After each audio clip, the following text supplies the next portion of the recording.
11. So I was just pouring buckets. Yeah. The best. I'd probably like Adam Wainwright's Maddox he threw like a week ago is probably how my Maddox went in that game. He threw a Maddox? I thought he allowed a run. No, it was his last start. He pitched today, fantastic again. But he threw a Maddox complete game, 88 pitches. Huh? I thought he allowed a run though. I'm probably wrong. That's my thing right there. I'm terrified how much money we're gonna have to pay him in the offseason because he's actually pitching well this year, and he pitched really well last year too. I could have swore he didn't. You fact checking me? He threw a Maddox. I'm telling you. I feel like I remember him having a really good outing, but I feel like I don't remember it being a Maddox. Also, just could be me misremembering. Like, I have no reason not to believe you. That's the thing. This is Adam Wainwright erasure. I really have zero reason not to believe you. I'm just like, I know Shout you're out. right. Shout out. I think it's the Pirates. Barely counts. I'm just kidding. Hey, 8 shutout innings pitched. Hey, you know what's funny is he was at 106 through 8 today, and I honestly was 3-0. Oh, Ohtani. Speed demon. I enjoy leadoff Ohtani. I do like leadoff Ohtani a lot. I don't know what they're gonna do with like a healthy Trout though, because like a leadoff Trout and a 2 Ohtani would be. I think I enjoy alternating lefty righty, so you could go Trout, Ohtani, Rendon 1, 2, 3, and then Walsh at 4, and that would be. Became the first team to 80 wins by. Nice. Do you have the tweet draft ready to go? I have to wait for the MLB to tweet out the graphic. Then I tweet, someone at MLB hated making this graphic. That's the classic. Noted, they've been the first team to 50, 60, 70, and 80 wins this season. I think every fan base that isn't the Dodgers or Yankees, or I guess the Padres currently, loves getting to post the Cubs up until they traded Javier Baez. Get to pull the like MLB hates us card. The thing is, I think the MLB legitimately just does not like the Giants, like especially this year. Why? They traded for Chris Bryant. They have a marketable star now, Diego. Yeah, now they do. They've gotten a lot more attention since then. But like, I wrote an article not too long ago about it. True. I'm like, yeah, they don't want to market the Giants because they don't fit the bill. But now we kind of do because we have Chris Bryant. Kind of, even though that's iffy. We kind of do. But they're starting to like Lamont Wade Jr. a lot more, though, which I really appreciate. Yeah, well, because there's just those. I think everything has a guy every year that is marketable for the fact that they've got no business being this good. Like, why is the Cardinals guy this year is Lars Nootbaar? I mean, the name is great. Same with the name is alone. Yeah, exactly. Great name. He's doing fairly well given the fact he's had to step up in times of trouble. Times of duress. Times of duress. Speaking of times of duress, and MLB not talking about it, Baltimore is just very quietly on L8. First to 80 wins. There's the graphics. The like already slapped on it. Oh, yeah. I caught it 4 seconds. I do wish, I think I didn't talk about this publicly on my Twitter or anything, but something that I did wish that they had done for this Little League series was pick teams that did not have the same colors. Yeah, I agree with that. Because the unis, because the Giants and A's had, like that would have been great, Like they played today, so I mean. Right, exactly. If they had been in the Little League series, like those uniforms would look really cool, and they've got such great, like complementary colors with their own uniforms. Oh, yeah. The Giants are two games away from clinching a winning season for the first time since, I believe, 2016. Incredible stuff. Wow, dude. Ty France. Sorry, Ty France is electric, dude. Dude, I love watching Ty France play. Like, he single-handedly backburnered the career of OOTP legend Evan White. Gosh, OOTP legend Evan White. I love Evan White. When I went to Seattle, let me think. I went to Seattle like I guess 8 months now, 9 months, last year. Yeah. I went in January and I went in June. But I went to in January.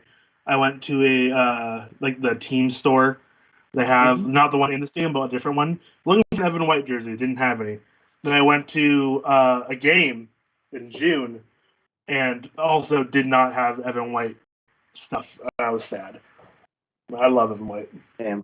You know who does have jerseys and stuff? So I was doing a little poking around. I got my friend into Ted Lasso, which if anyone watching has not watched Ted Lasso, once our broadcast is over, obviously, if you have Apple TV Plus, check out Ted Lasso. You can get jerseys. They have like jerseys and like polos and stuff for the team, and I'm tempted. Think about it. Dude, I wanted Danny Rojas jersey so bad. He's just got that persistent optimism, man. It's fair. I actually saw I saw a good video on Twitter. Actually, he was at the Dodgers game recently, and apparently a bunch of were just yelling his catchphrase at him, and being like, I guess so. I don't have Apple TV, so I don't watch it. It's football is life. His character was bought from like the Mexican League. Yeah, I know the general premise of the show. Okay. Yeah. He's very dope. So it's a little World Series. Max Stassi gets to the first round out to shortstop. Oh yeah. Also, so Cal Quantrill, I always forget he's with Cleveland because I always do. I like to trade for him in OTP. By the time I trade for him, he's never with Cleveland anymore. I feel like Cleveland in OTP, I think rightfully, this speaks to the game engine. A lot of roster turnover, except with Francisco Lindor if you're playing 21. I still play 21. I'm waiting for 22 to go on sale next month, as it inevitably will. I could have bought it last time it was on sale, but I just kind of forgot. And plus 21, it's fine. Like, it does its job. I am excited for 22, though. Regardless, it doesn't matter. But Quantrill's always like a pretty decent arm if you develop him quickly. Yeah, I started a historical save with the Cardinals in 2001. I think because last time we were on the broadcast, I almost said the late Scott Bentley. Scott is fine. Scott's not dead. Scott is not dead. Welcome to Funeral Hearse Digest. No, anyway, Scott was talking about how he likes doing an 80 year. And like building it up, and I was like, I want to do a Pujols rookie year, but I'm gonna make him a lifetime Cardinal. Like, I like knowing what's going to happen. I changed the settings to be the OOTP engine, not real life. Like, because I want to see if OOTP will grace me with a Adrian Beltre-esque downstairs as opposed to the cliff. And the general, building a staff and developing a staff is so much harder. Like when you start an OTP, you can offer pretty much any free agent personnel like a contract, and more often than not, if you just immediately agree to what they ask for, they will sign with you. Still agree. Yeah, so many teams that have free. There's so many free agent personnel right now. Not interested in working for us, and we've won the championship series the other 2 years, and I'm like, why would you not? I don't get the beef. I mean, I just don't understand. Oh, I had zero clue who this man was starting for the Angels today. It's Jose Suarez. I had zero clue who he was when he first popped up on my screen. Decent last outing against the Yankees, if memory serves.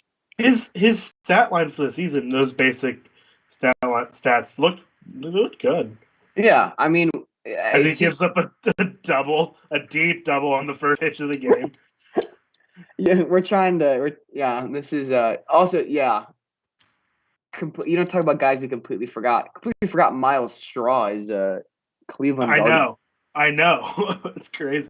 But can we also talk about how, like, this is a nice field here they got going on. It is very nice. It's a very nice field. I love that grass pattern, too. And seeing grass patterns from, like, higher up, like, in real life, it's also crazy. Yeah. I mean, yesterday, so, like, I live in Idaho. I live in Boise. And the Western Idaho Fair, which takes place here in Boise, is I was there yesterday. I went on the Ferris wheel, and it's right next to the independent league baseball team. So we're at the top of the Ferris wheel at the field. I'm like this is cool. I like That's this. so sick. It was kind of sick. So, I'm on the kids' cast. I don't know because I wanted to stream this, and the Nickelodeon last year in the playoffs Foosball did the fun thing. I'm currently watching a children's animation of the greatest hidden ball trick involving a potato. But I'm watching it on mute, so I have just 0% text. Like, all I saw was it appeared to be Twins Phillies. Someone used a potato instead of a ball to pull off a hidden ball trick, and it worked. I feel like that's illegal.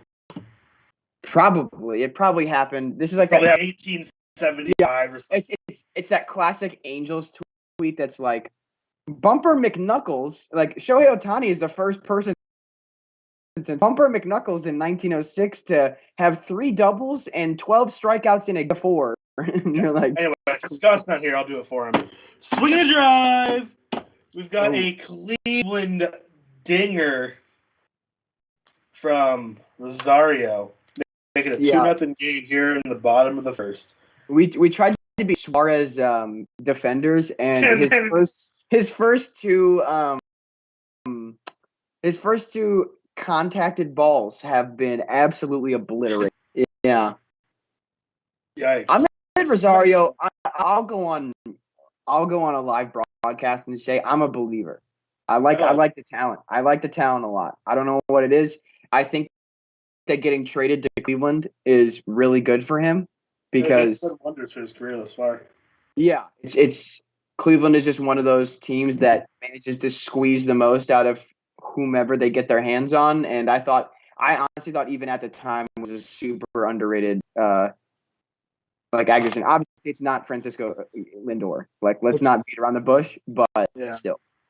The fact that Cleveland is 1 game under 500 right now is just like incredible, considering how little actual talent I have on that team. Yeah, especially with them being like pseudo sellers at the deadline with Cesar Hernandez, another player I love. Yeah, but like also, so they traded away Lindor, right?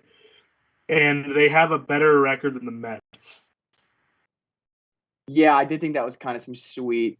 I said this though. I've said this countless times, and it's also because I inherited the strong anti-Mets bias from my mom. Because back in the 80s, the Cardinals and Mets had a rather fierce rivalry back when they were both in the NL East. But I've said it: the Mets find a way to get in their own way year in and year out, and like we're doing it again. Like DeGrom, probably not pitching the rest of the year. Like probably should pitch in terms of the team needs him. I don't know if should pitch in terms of health. All right, so Peyton, the man, the myth, the legend, found an article about the potato hidden ball trick in question. So here it is. Former minor league catcher Dave Bresnahan didn't talk about it much on the phone, but the man known as the Potato Capper comes from baseball royalty. So is this guy?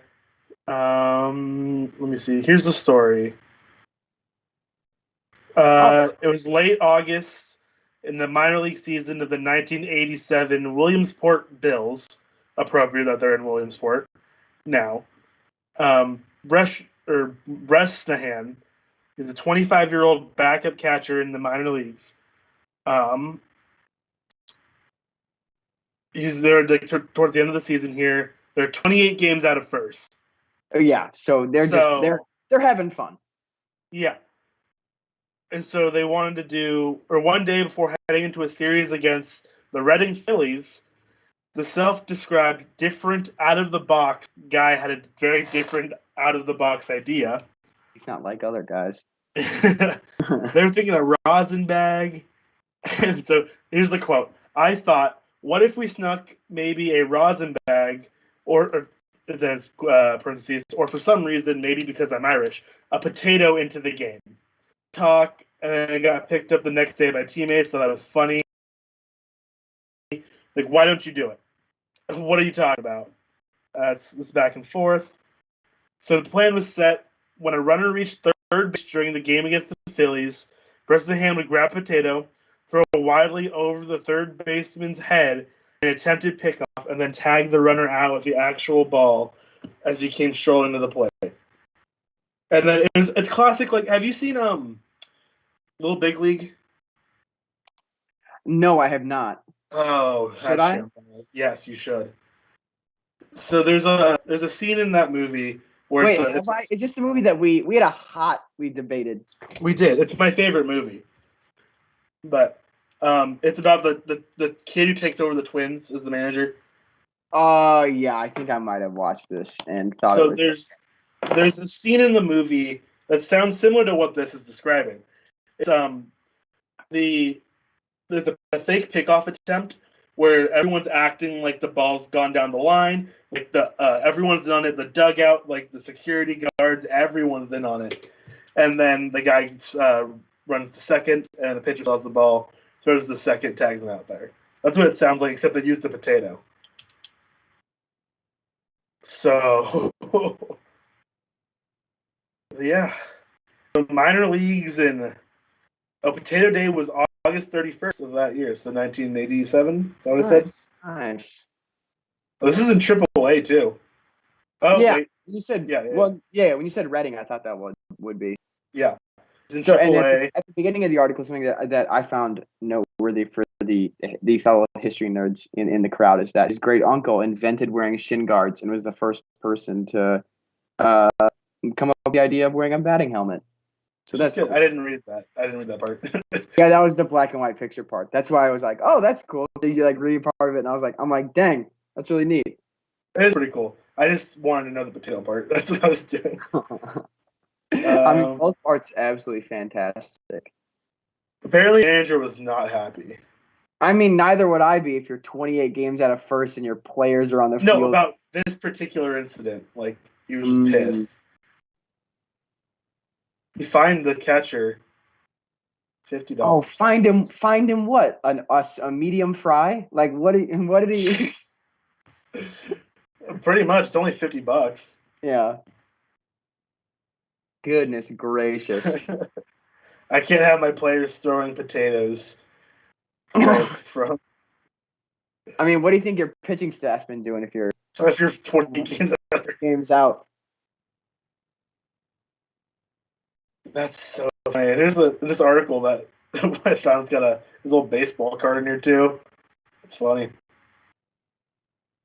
Man. Speaking of legendary. Mr. I cannot believe Scott missed this, man.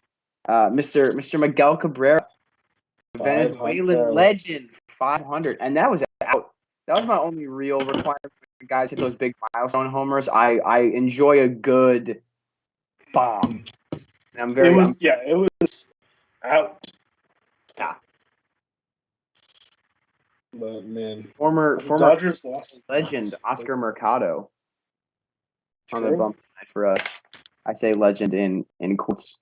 He's my favorite inclusion on Cardinals Twitter, and people slam all over our front office of like, look at all these outfield prospects we trade away, and then it's Oscar Mercado, and I'm like, guys, are we missing Oscar Mercado that badly? Also, a fun fact: the Reds have moved into sole possession of the second wild card in the NL. Yeah, well, hey, we're not far behind. Except like 6 games out, aren't you? 2.5. Really? Yep.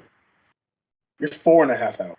4.5 out? I thought we had a today. Well, 4.5 still. No. I'm pretty sure you're like a reasonable amount out. Nah, that's not. That's a week. That's a week. That is a week. That's a work week. That's fair. You know what's crazy? So the Giants had a 4-game lead in the division at the beginning of last week, and then entering today it was only 1.5. And the Giants went. I think they only lost 2 games this week. Not bad. And it's because the Dodgers won 9 straight. An anonymous person in the chat said John Lester wildcard game starter. It will be Adam Wainwright, and he will throw a flawless 7 innings of 1-run ball, and then we will lose 2-1. That's exactly how that wildcard game is going to go. Probably. Or it'll be some true Cardinals garbage, and it'll be Giants Cardinals in the NLCS. If there truly is no, if the baseball gods have truly taken, their full hand in this season, then That they have. that is my that I just have that feeling. It's like one of those years where the Dodgers are just gonna get KO'd by who would that be? Milwaukee? The Reds. Oh yeah. Yeah, wow.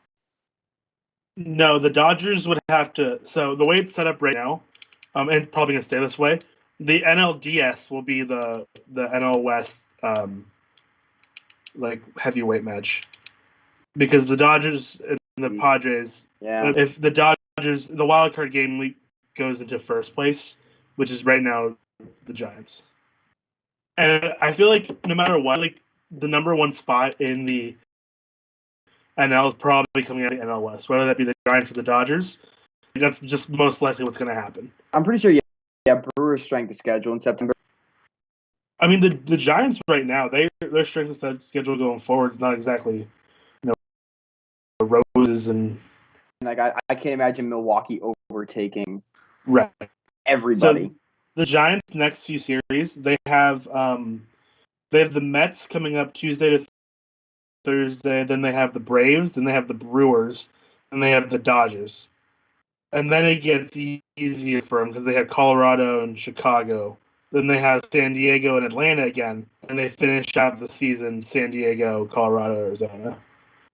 Yeah, pretty sure Cardinals scheduled it east. So let's get this done, fellas. That's all I gotta say. The Giants don't have the easiest strength of schedule moving forward, but at this point, if the Giants don't win at least like 95 games, it'd be pretty shocking. Yes, not disappointing though. I think that they could literally go 0 for the rest of the season, and it would still be like a win of a season. You would be upset if they didn't have a winning record. Oh, I would be extremely upset because they're 2 games off of it. I was gonna say, I'm saying if the Giants were to go like 89-73 and make the playoffs, that you would not be the slightest bit upset. No, I'd be ecstatic actually. Yeah, so it's like I said, not like when I have because this whiteboard that I have, that's like reasons the Giants lost. Like I made at the beginning of the season, expecting to use it a lot, and then I just haven't. Is it just Gabe Kapler bullpen management? It's Gabe Kapler bullpen starter, run support, defense, other. Those are the nice. The options. I assume Gabe Kapler is quite in the lead. Actually, no, it's no run support. Great. Which happens sometimes. Sometimes the Giants decide to forget how to score runs. Yeah, Kapler, I think, is a solid third. Cardinals next. Sorry. It's too stupid. Cardinals next 6. We have 2 against the Tigers and 4 against the Pirates. We need to go like 5-1 against them because then it's 3 in Cincinnati, 3 in Milwaukee, 3 against the Dodgers at home, 3 against the Reds at home, 3 against the Mets in New York, 3 against the Padres at home, 4 in Milwaukee, 4 at Wrigley, 3 against the Brewers in Busch, 3.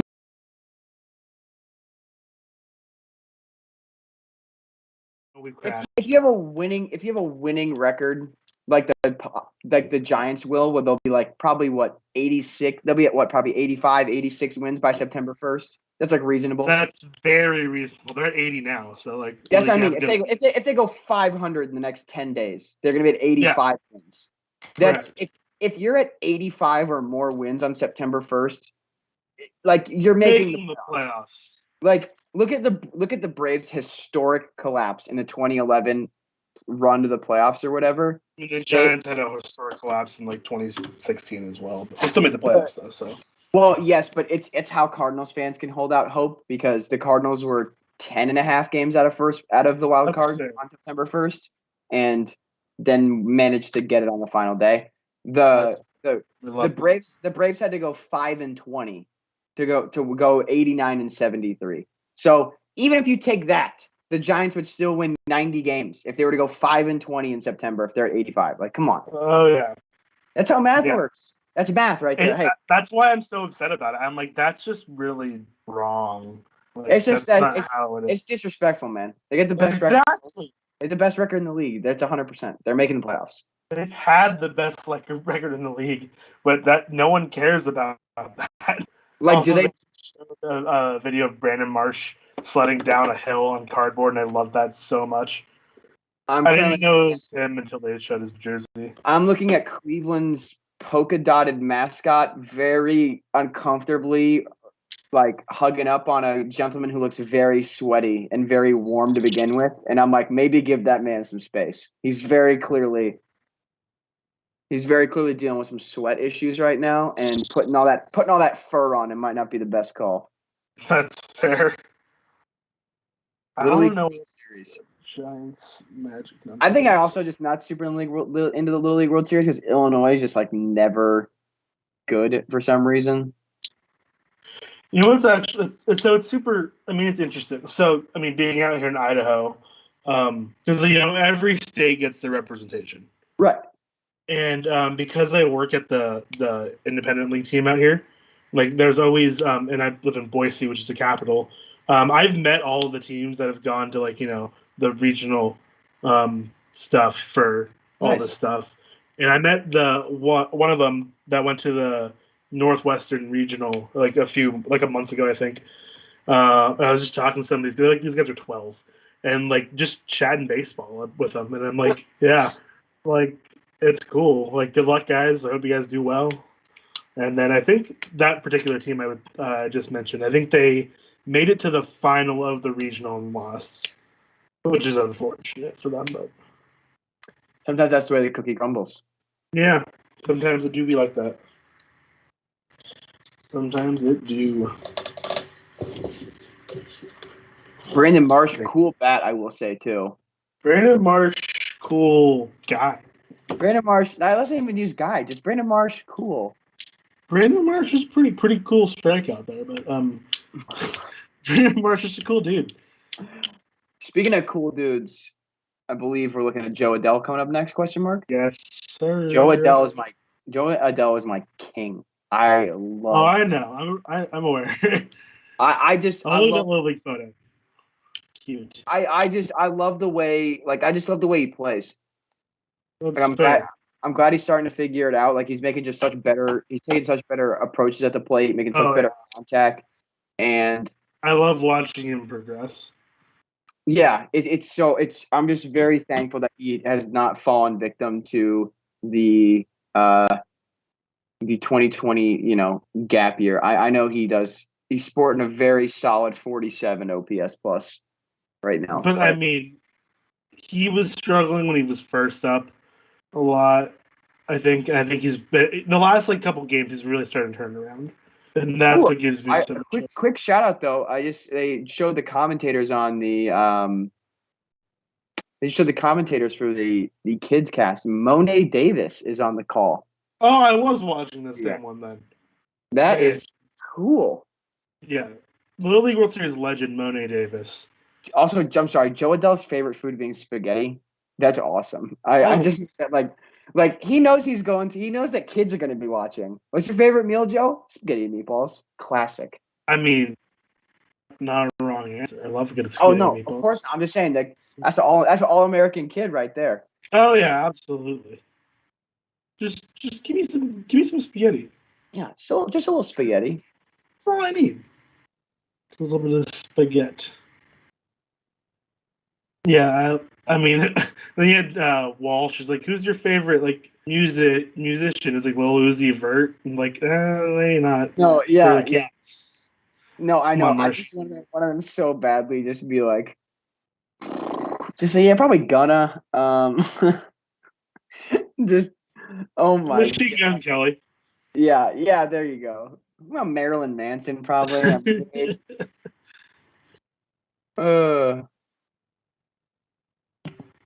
Man. Also love the while we're going in between innings here, I love seeing the regional. You can see the regional politics being played out at the Little League World Series because the teams that come from states that have typically fared better with the pandemic and have been more responsible. All the kids seem to be wearing masks along with the coaching staff. And then there are other states where none of the children and coaching staff are, and you're oof. Yeah, it happens. Right in front of that home plate camera. I don't know what state that is, but shout out them because they all got their masks on. Shout out mask wearing states. Shout out. And also, this is the other thing I think I've come to realize now with the Little League too is regional pride definitely exists in the Midwest. I think very hard. And it's like Texas versus Michigan, and I'm like, I don't like either of those states. Like, I don't know who to root for there. Yeah. It takes me out of it. So like, but then I want to root for the U.S. team when the U.S. team wins. But if it's from a state that I don't like, I'm like, we got Mexico, we got South Korea, we got Japan. Like, that's cool. That's cool. Maybe they should win. I was always a big Chinese Taipei fan. Like, it's because they fold their hats different than everyone else. I think it's Chinese Taipei. It's the like kind of like that, yeah, right? They do it like this. Hold on, I can do it with this hat in particular. Like, it's like just like that. Yeah. Which I don't get the benefit behind it. I mean, maybe there's something I don't know. But I don't either. I just think it looks kind of sick. I'm not gonna lie. It's also, I made that joke earlier about like since Scooter McBuffin, like that. Yeah. It could totally be something like that with like the first like Japanese superstar wars. It could. Yeah, it definitely could be. So I don't know. Or excuse me, Chinese Taipei. Sorry. Yeah, I'm not sure. I think it's Chinese Taipei that does that, right? Yeah. Like, Sorry, I'm pretty sure. Yeah. I'm like, no, I'm not 100%. The reason I said first legendary, the reason I fumbled it with Japan was I was like, oh, did Nomo maybe? Like maybe he wore the hat like that. That was my first thought. I got deep into like Japanese baseball Wikipedia like a couple weeks ago. Like I was reading through the team history and stuff. Wild stuff in there. Like one team is cursed by, I want to say, McDonald's. That sounds right. They like won the championship in the mid '80s, and there's like a Ronald McDonald. I think it's McDonald's. It's some fast food restaurant.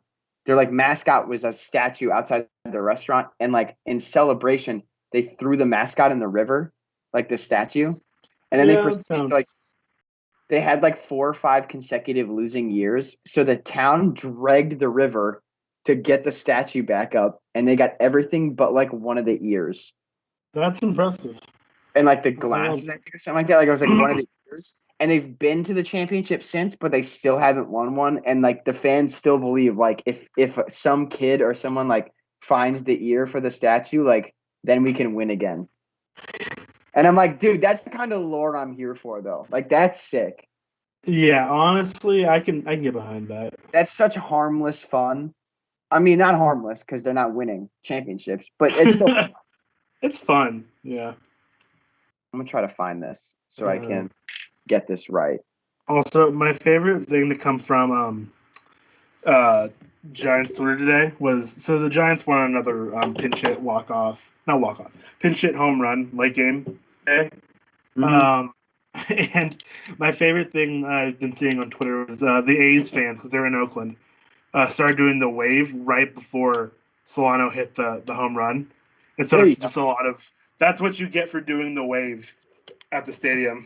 You lose. Yes. Okay. So it's called the Curse of the Colonel for the Hanshin Tigers, and it's all about incredible. That's so funny.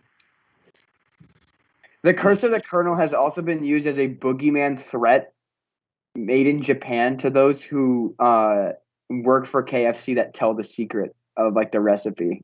What are the 11 herbs and spices, KFC? Yeah, what are they? Tell me. I need to know. Tell me, or your team won't win the Japan series. Pepper is probably in there. That gets it to the garlic powder. Let's find. What are the 11 herbs and spices? Let's theorize here.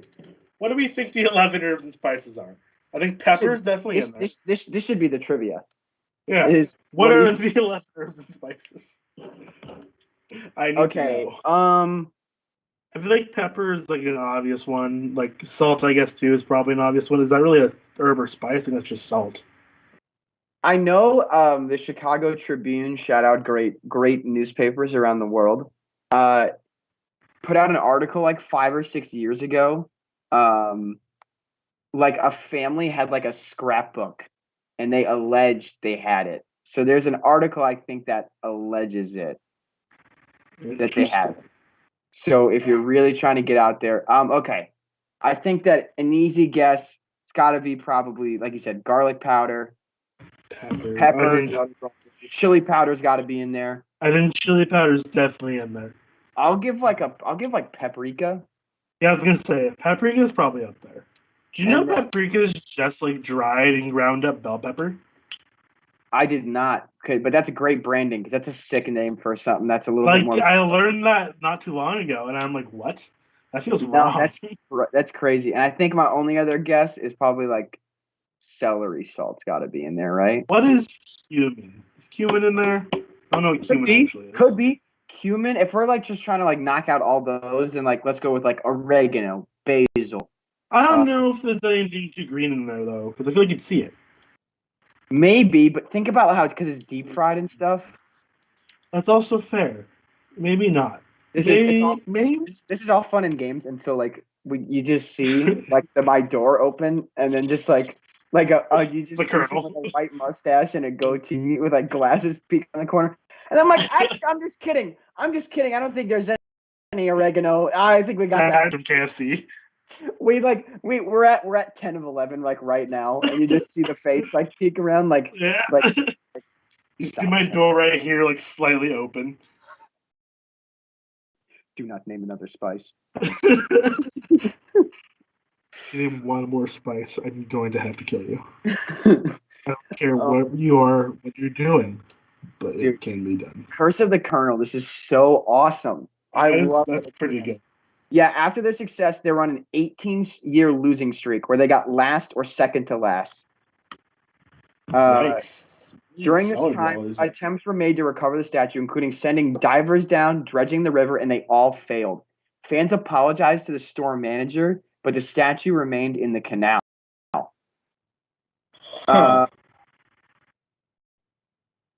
Interesting. Bridge. Recovery of the statue was discovered in a different river in 2009. Divers who recovered the statue at first thought it was only a large barrel, and shortly after a no longer alive person.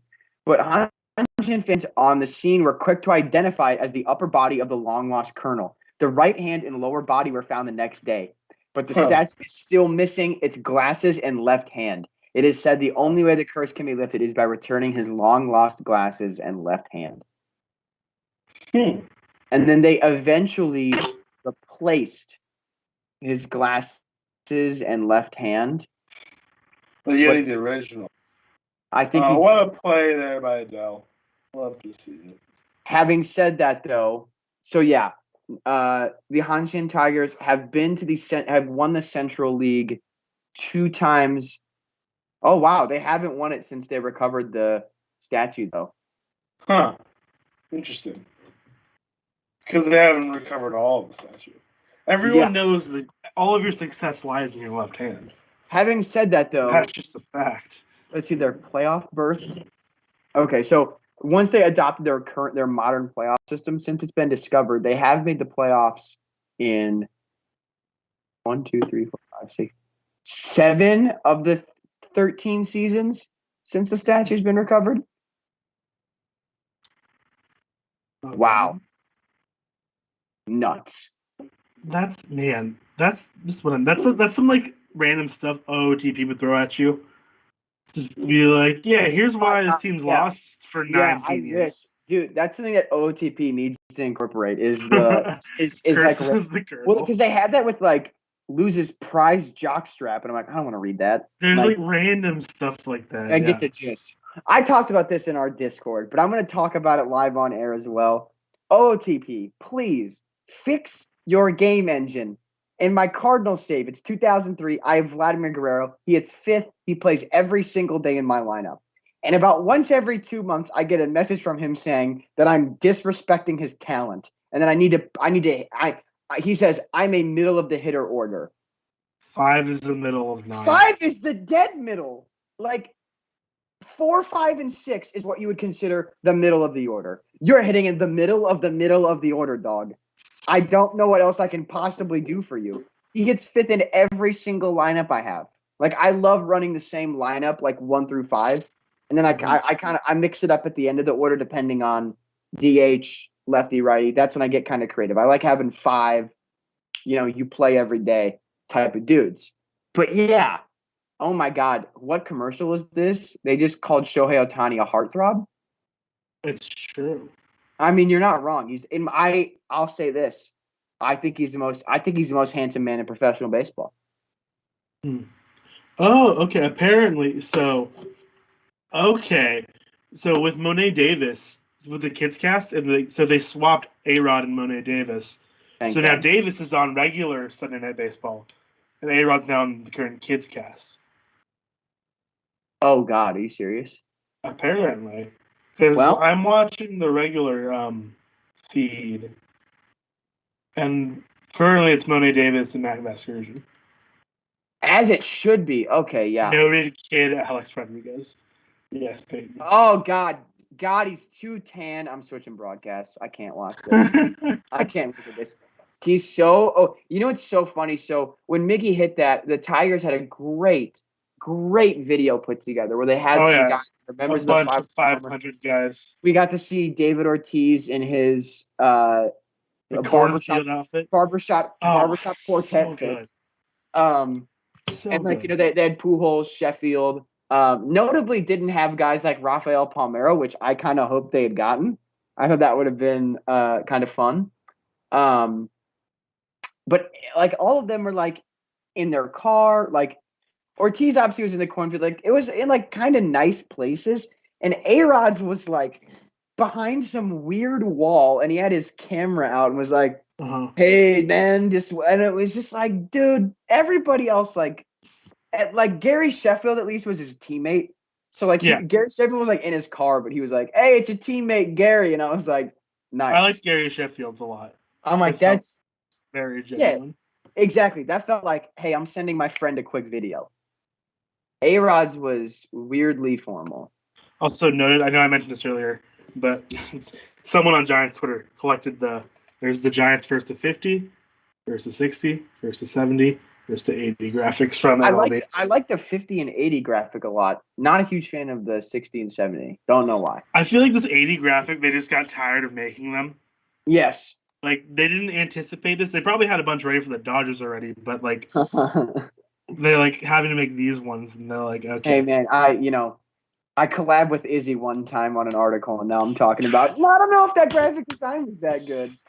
Yeah, literally, Izzy is the man. I think she's announced it on Twitter already. I think she has as well. Yeah, Izzy has. Yeah, she's moving on to greener pastures, which man, over the last I think greener financially. All right, let's not disparage. Yes, sorry. Here at Diamond Digest. All right, come on. She's made what she's done here at Diamond Digest. Not saying it's all due to Diamond Digest, but she herself has said it's been a big stepping stone for her, which is awesome. That she's got a full-time gig just graphic designing now. And I can't think of a single more deserving person to get anything out of anything we've done here than Izzy. Like, Izzy's just incredible work. At Izzy Rendell on Twitter. On Twitter, yeah. Hey, I know we've done this before. Can you just throw her ad on screen again? I know we've done this before. Yeah.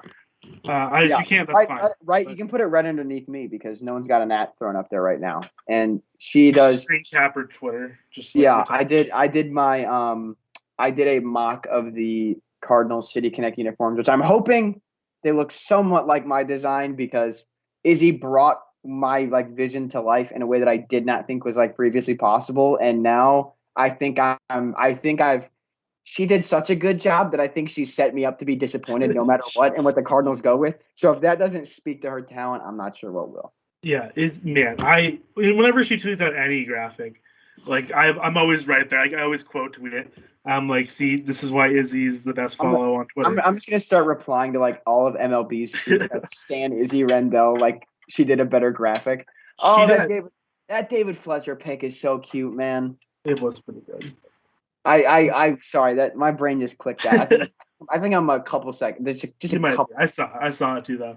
No, but Izzy, her. I remember she did a jersey swap in the offseason for Springer to the Blue Jays, and it Oh my somehow got to Sportsnet, right? Sportsnet in Canada, and they used it because they thought it was an actual image of George Springer in a Blue Jays uni. That's how ridiculously talented Izzy is. She is like the most incredible follow on Twitter. Unbelievable. And Peyton got the ad up there. Thank you, Peyton. Like, man, she's gonna be dearly missed when her last day at DD rolls around. Like, Oh, that's fantastic! I love it. I love sad that Peyton day, took up but both poke spots underneath us. yeah, it's gonna be a sad day, but like a very happy day. Happy for What, Izzy, but sad. what an announcing team this would be if it was just Jessica Mendoza instead of Buster only.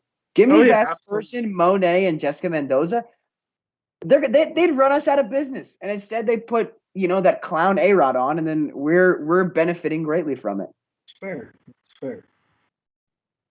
Man, yeah, A-Rod. Quantrill, man, he's throwing a good game. He is. Quantrill, I love Quantrill. I just think he's fun. Anyway, we're gonna miss Izzy when she's gone, but she's done fantastic things. She deserves every bit of everything she gets. Of course. I saw in the bottom ticker just now a brief while we're in between innings. Elena Deladon back in the WNBA, dropped 16 points. The Washington Mystics also have Iowa Hawkeyes legend and college basketball legend Megan Gustafson. So we didn't get the win today, but wherever Megan Gustafson goes, that's where my WNBA fan allegiance goes. So right now, I'm a ride or die Washington Mystic fan. It's been tough sledding. I'm torn between rooting for the Mystics and the Liberty, just because I think the Liberty's unis are sick. They're so sick, and Sabrina's bad. Sabrina's bad. She's a problem. Oh my God, watching her play is incredible. I know. I love Sabrina. I want to get a Liberty Sabrina jersey. There's city ones in that mint green. Oh, so nice. Ooh.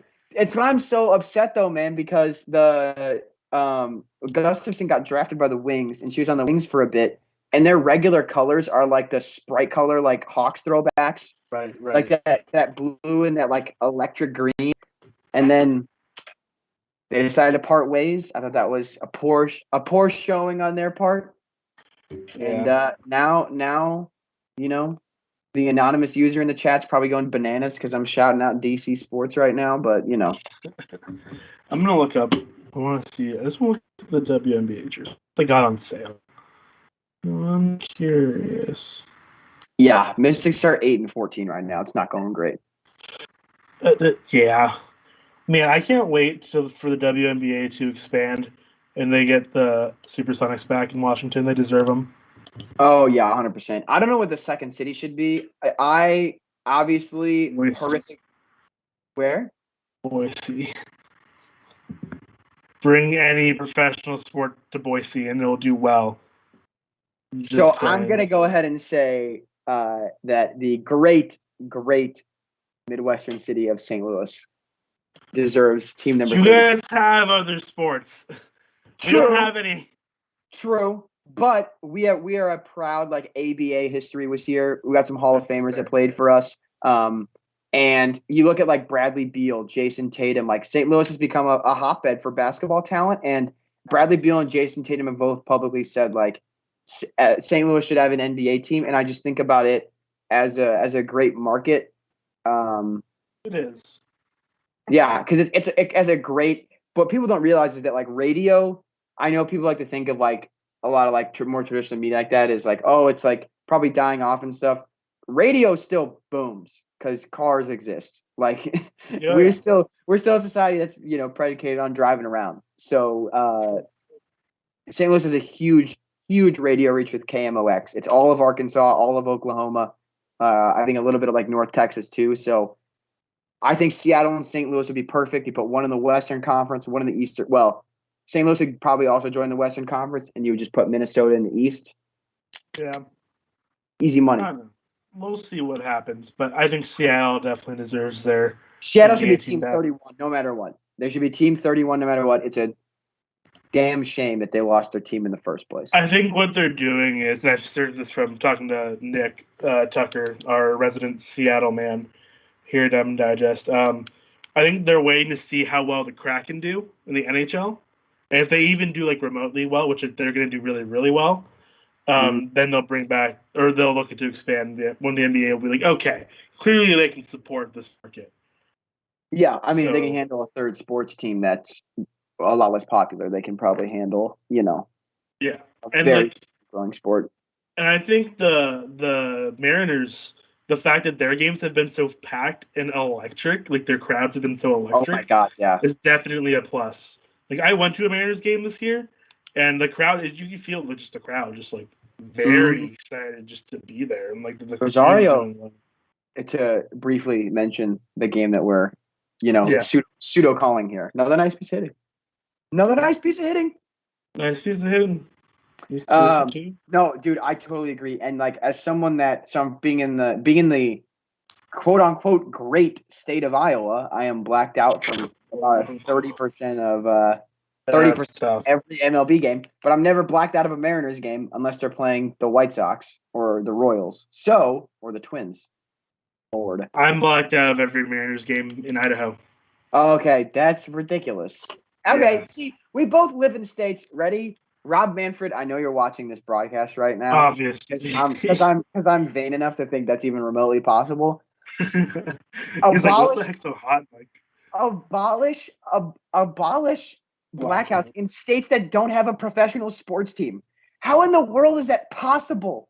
Like, Iowa should not have, under any circumstances, any blackout for any professional sports team. The same thing made for Idaho, both Dakotas. Like, if you want to grow the game, grow it in places where they don't have a sports team already. You know what I learned recently? The Giants are blacked out in Hawaii. Is that a joke? No, that's like apparently like a very legitimate thing. Don't you guys have a Wong brother? Like you have a Hawaiian like player too, don't you? Is it Kian? Or is he on the Angels? There's a Wong brother that I think is on the West. We had Kian Wong on our minors for a bit. I don't know if he's still with the Giants. I'll look it up. But yeah, I don't know if that's like legitimate, but I wouldn't be surprised at all if it is. That's terrible. Yeah. Oh yeah. It's crazy. Yeah, that's what I'm talking about. Blackouts are dumb. Yeah, blackouts are dumb. Like I can understand you. Oh God, I'm looking at A-Rod again. Get him out of here. I don't want to look at him. Ian Wong is now with the Angels. You're right. Now with the Angels. Okay, yeah, I didn't know for sure, but yeah, he was with the Giants for a while. You're right. So, yeah, like if Colton Wong, first of all, that'd honestly be a great signing for the Giants. I could totally see that happening. Yeah. I wanted him this offseason, I'll be honest with you. He was like, you know who else? You know who else wanted Colton Wong this offseason? Every single Cardinals fan with a third of a brain. He's having a great season too. Of course he is. Of 2.5. course he is. 2.5 B-WAR, 114 OPS plus. There's not a man that I think embodies like St. Louis, like as much as people can dunk all over even the sheer mention of the phrase St. Louis Cardinals, like Cardinal baseball, that he is Cardinals baseball. Like dirty uniform every game, great defense, like clutch hitting. Like he's got like 3 playoff walk-offs in his career. Like he shows up when you need him to. Like he is that guy. And you are that guy, pal. You're that guy, pal. You're that guy. It is a damn shame that he is not in a Cardinal uniform. And it's the same thing that happened with like Lance Lynn. We're like, I don't think Wong's gonna want to come back. We didn't give him an offer. Yeah, we didn't even lowball him. We declined his team option, and then he signed for like I think $2 million less than what his team option would have been. That we had. That seems like, dude, like pay 200. Like, and again, we got Nolan for free, so I'm willing to pay the extra $2 million for, as you just mentioned, 2.5 B-WAR and a 114 OPS plus for a guy that can hit leadoff. Mm-hmm. Terrible. You would think that's something they want. And I'm going to pull it back up. I exited out of it, but I'm going to pull it back up. I'm going to look at the stats a little closer. I mean, like, was he worth? I think it was. He's 1 for 8 is what he signed with Milwaukee, I think. But He signed for 2 for 18.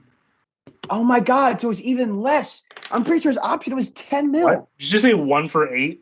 Oh yeah, it's less than 10 mil, but I thought 2 for 18 is 9 a year, 9 AAV. yeah, I'm pretty sure the team option was for 10. So Wow. Like I with St. Louis, his OPS was only 90. Only 9. I mean, that's not great. But his WAR, his OWAR was 0.7, his DWAR was 0.7. That's only in 60 games. Like his WAR altogether was one. He put up 1.3 WAR in 60 games. Like that's good. Like that's still a quality player. And again, the math says that I think the math currently in Major League Baseball is that on average in free agency with how contracts break down, the going rate for like 1.0 WAR in a season is like $8 million. Yeah. So if he's putting up 1.3, that's about $9 million a year. Like he put up 1.3 in 60 games, stretching over 162. That's like that's value. Sure. It's a value signing. Yeah. And again, I like people and like I think the Giants would have signed him if Donovan Solano wouldn't have had such a good year last year. Yeah. But then we signed Tommy LaStella, which I like that signing a lot too. So it was fun. I also want to point out that Colton Wong turned 30 this offseason. So we could have gotten his age 30 season. Yeah, we could have gotten him, oh my God, he's got a club option for 23. Yeah, he's playing for the Brewers for the rest of his career. I mean, he'll be 33 when that's up. He'll probably catch on at least defensively somewhere else to get a defender. Yeah, it's fair. Like, look at this man. It's kind of crazy. It's ridiculous. Like, does he play just short, or does he play like second too? He's only second. Or no, second. That's what I meant. Second, or does he also play around the diamond a little bit? This man had 5.2 WAR in 2019. I mean, yes, he did. Yes, he did. He had MVP votes. Yeah, exactly. Ridiculous, man.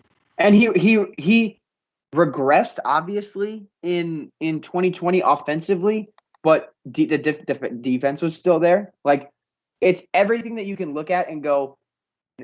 They looked at Tommy Edman and Colton Wong. Both had very good 2019s, and then both had, not great 2020s. And they looked at both of those and went, okay, so we can unequivocally say that we think Tommy Edman will bounce back, but we think Colton Wong is cooked. I'm like, come on, dude. Like, is Edman younger, or are they about the same age? Edman's like 25. Okay, that's what I thought. But Edman can play multiple positions. Wong is a second base only. Like, obviously, they were in no risk of losing Edman, but they chose to give Edman playing every single day at second base as opposed to platoon rolling. And I'm like, dude, 2019, the year he was so clutch and like Tommy Hustle and all that stuff, it's when he was doing that Ben Zobrist, 30 starts at left and 30 starts in center, 30 starts in right, and 50 at second base, and then you end up playing 110 games a year. That's great. You can be that guy. You can absolutely be that guy. Like, and I think those guys are arguably the most important guys to have. It's how I got hired. That was one of the interview questions. When I got hired this year, was like, would you rather have a guy that puts up, and I think the stats were like, he plays average defense and puts up like 5.5 WAR, and like his the slugging numbers were a little better? Or would you rather have a guy that can play like average defense at 7 positions and he puts up like 5 WAR and like the contact numbers were a little bit better? And I was like, I'm taking player B every single time. Like look at what the Giants did. The Giants can play dudes all over the place. Yep. And as long as they're getting on base and then they're getting wins. And I'm like, that's what you need.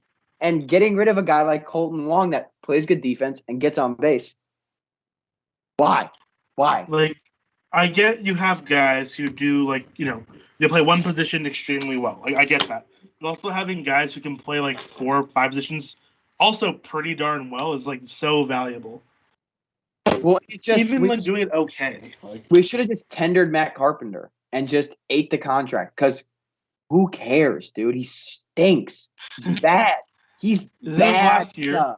Yes. Oh, there's a team option, and if that gets picked up, I don't want to threaten anything like legitimate on a broadcast, but like, oh man, like tears. I will I'll like be happy.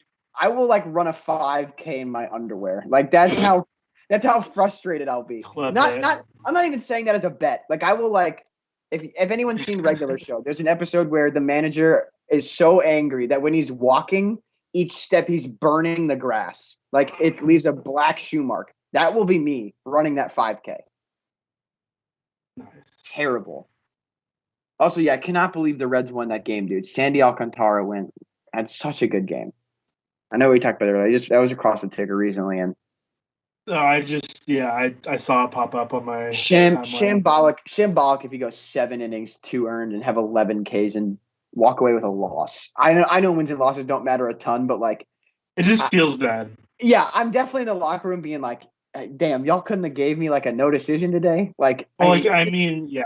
Well, today the Giants A's matchup was really, really good. The starting match. So Frankie Montas went 7 innings of no run ball, and Logan Webb went 6 innings of 1 run ball, with 7 strikeouts. And Webb was going to get the loss until Solano hit the 2-run home run. So, because here's Webb's line today that would have earned him a loss: 6 innings, 5 hits allowed, 1 run, 1 earned run, 1 walk, 7 strikeouts. That's a quality start. Yeah, that's a fantastic start. No, he did all of that on 6 innings, right? Like, he literally got a quality start. A literal quality start. Yes, and he did that on 92 pitches. You should be exempt from getting credited with a loss if you. You should be exempt from getting credit with the loss if you throw a quality start. It's fair. Losses are dumb. Win-loss records are dumb. I understand why we have them as boomers, but like they're dumb. I think though that it's also.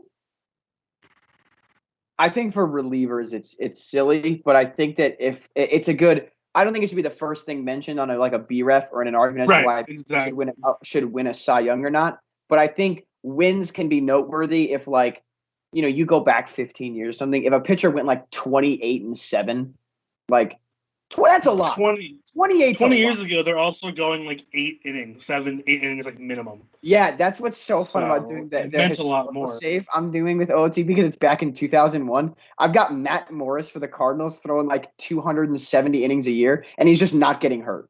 And I'm like, dude, this is awesome. This is normal.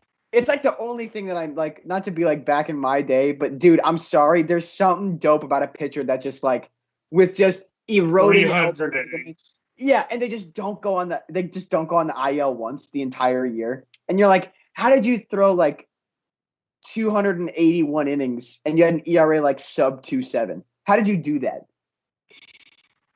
And I know that it's just, you're eating so much volume, but still. You would think, you look at Randy Johnson's number. That man pitched till he was 45, and he was still throwing an absurd amount of innings for his age. Oh, yeah. Adam Wainwright's probably going to finish with what? I'd say probably around, let me pull up his stats real quick on Fangraphs. But I want to say he'll probably finish around 160 innings pitched this year, which I'm curious. I'm also going to put some stuff up because I'm curious about innings pitched leaders. Not that it matters, but now I'm just curious. It's probably Zach Wheeler in the NL. Probably. That's my guess as well. Adam Wainwright this season has thrown. I lied. He's thrown 154 innings pitched this year. So 160 would be reasonable. Yeah, that's a good guess if you're at now. But at least 100. He'll hit that in his next start. Also, real quick before we keep on, guess who has the most defensive WAR according to Baseball Reference and how much it is this season? Well, I know Jacob Stallings is leading in DRS, so I'll guess Jacob Stallings again. No. Alec Bohm. No, nope. I'm kidding. J-Roy sucking egg. He got sent down to AAA. LMAO. He did. After slashing 330. I saw that tweet. I know, that's crazy. Defensive work. Please tell me it's not Colton Wong. That'd be cruel. That'd be a cruel question to That'd ask. be a cruel. I know. My last guess. I'll guess J.P. Crawford. No, it's Ryan McMahon. No Of the way. Rockies. He has 2.5 defensive WAR this season. Good lord. That's Rockies won the that's Arenado insane. trade. No, I'm kidding. McMahon wasn't in the Arenado trade. He was just there. No, I know he He's our- plays now. At third, Yeah. doesn't he? Because I think he plays second. Oh, okay. I thought maybe he Let me was look. their third baseman now. I think Because it's I thought they had Fuentes at Brendan third. Rodgers at second. Maybe I'll look it up real quick. I thought Fuentes. I feel like every time the Giants play him, Fuentes is at third. You know, he's also putting up 1.5 offensive WAR, which is respectable. Yeah, definitely. Dude, the Rockies are so weird. Like, people don't realize the Rockies are only like 10 games under 500, which I know it's I realized that the other 10 day. games That under. was crazy. Like, look at their road record and tell me that team has a better record than the Cubs. Like, that's absurd. So McMahon has played 79 games at third and 48 at second. So you're right, he is third. Okay. Right, Yeah. he goes back and forth. But I know Josh Fuentes plays a lot of third as well. I feel like he's always starting at third when they play the Giants. Also, fun fact: I work with the brother of Garrett Hampson at my job. Oh, nice, dude. So that's kind of cool. just I'm sorry. I'm gonna talk about Adam Wainwright a little bit. He has 5 complete games since the start of 2020. It's a lot. And I believe 2 are complete game shutouts. That's nuts. That sounds right. Like, what's dope? The only thing that's like this is where like my old school fan kicks in. I love that Mike Schilt like is normally fairly good about like pulling guys. Like, hey, you're at like 90 pitches through 5. Like, no, Wainwright doesn't matter. Dude, he just lets him go. Like, their outings where Wainwright will go like 7 and a third and give up 2 earned runs, and he'll throw 130 pitches. I know. I've seen that. I thought it was so weird at the beginning of the season. I'm like, this is normal. Well, it's nuts because of the fact that he's had Tommy John. You know, like I didn't think that he'd have it at 39 still, and I'd like part of me wonders like, are we gonna see like Adam Wainwright just able to like he objectively his ERA could be a full point higher, and if you were like, hey, at the end of August, Adam Wainwright he'll be 12-7 with a 4.2 ERA and an 8.5 K per 9. I'd be like, cool, that's dope. Sick. Yeah, like for the money, for $8 million, for what is he making? 10? Sure. Like that's fine, brother. Do you? That's so good. Now I don't know. I know he's going to come back next year. The Cardinals have to because they're going to extend Molina for at least one more year, which Cardinals fans can lament all they want. I knew it was going to happen because if Wainwright is healthy the entirety of the year, and so is Molina, they'll break the record for most starts. And I think that Wainwright and Molina both know that for Molina's Hall of Fame candidacy, like that would be like, I think a definitive like nail. Like that's a definitive like something else to add that I think even aren't they at 298? Today was 298. Yes, that's what I thought. Like I remember seeing that on my timeline today. So they get to 300 by the end of the season. Right. So I think that is something that for Molina's like his resume is built on, you know. Because what will they get like 6, 7 more? 6? I think it's like 12. 7? Like they're gonna have to play like it's some dude for like the Dodgers in the 50s. No, I mean I'm like 6, 7 more starts this year. Oh yeah. I think there's like what 40-something games. More in August, and then probably 3 or 4 more. Yeah, 5 or 6. 5 or 6 starts. Also, going back to earlier, Zach Wheeler is the innings pitch leader in the National League with 168.2. 168 and 2/3, and in the American League, let's see, it's well, that feels bad. It's Chris Bassett at 151. That makes sense, dude. He's so underrated. He's also, I know he's scary. Sorry. Oh yes. Oh my God. Yeah. He's done for the year. My bad, Mr. Bassett. Send out some good vibes, man. He's a criminally underrated player, and he is. I'm glad that his vision is not affected. I am very thankful that. Yeah. He got out of all that pretty relatively unscathed for what happened. 100%. But he went to the University of Akron. Huh. And probably idolized LeBron for like a long time. He's in Akron. You said Akron Zip. He's from Akron. Nice, dude. He's from Toledo. Born in Toledo. No way, dude. Shout out Toledo University. My dad started working there a couple months ago. Go Rockets! I have a friend who went there. Nice. Did they enjoy their time? Please say yes. Did. I'm hoping. Did. Yeah. My favorite part about Toledo is that they have a not active, but they have a missile pointed at Bowling Greens. If the missile were to get launched, it would land exactly on the 50-yard line of Bowling Green. That's so football funny. field, which I think it's like positioned perfectly and everything. I think that's very cool. So Chris Bassett this year, before he got hurt, he was an all-star. People forget that this year. Yeah. Here's just the numbers for him. He started 25 games. He went 12-4 in his starts. I know pitching the record doesn't matter, but that's again, but that's 12 wins. That's half the time he pitches, he's getting a win. Correct. That's significant. Like I think that's a good measure of. He did have a complete game shutout. His ERA was 3.22. ERA plus was 1.27. He had 154 strikeouts. FIP is 3.34. So he's not. He's barely overperforming expected. Yeah. So this is just him being good. Yeah. And then his WHIP was 1.046. So he's getting about one base runner inning, which is crazy. He was very good this season. It sucks that, he got hurt, especially the way he did, but Chris Bassett deserves a little more love. Speaking of pitchers that deserve a little love, you about to do what I was about to do? I was speaking of pitchers that deserve a little love. It was a nice little K piece by Cal there. I do love Cal Control. Also, classic Angels mishap, dude. I saw that stuff about Trout being like, yeah, so it turns out I actually completely tore my calf. Yeah. Huh?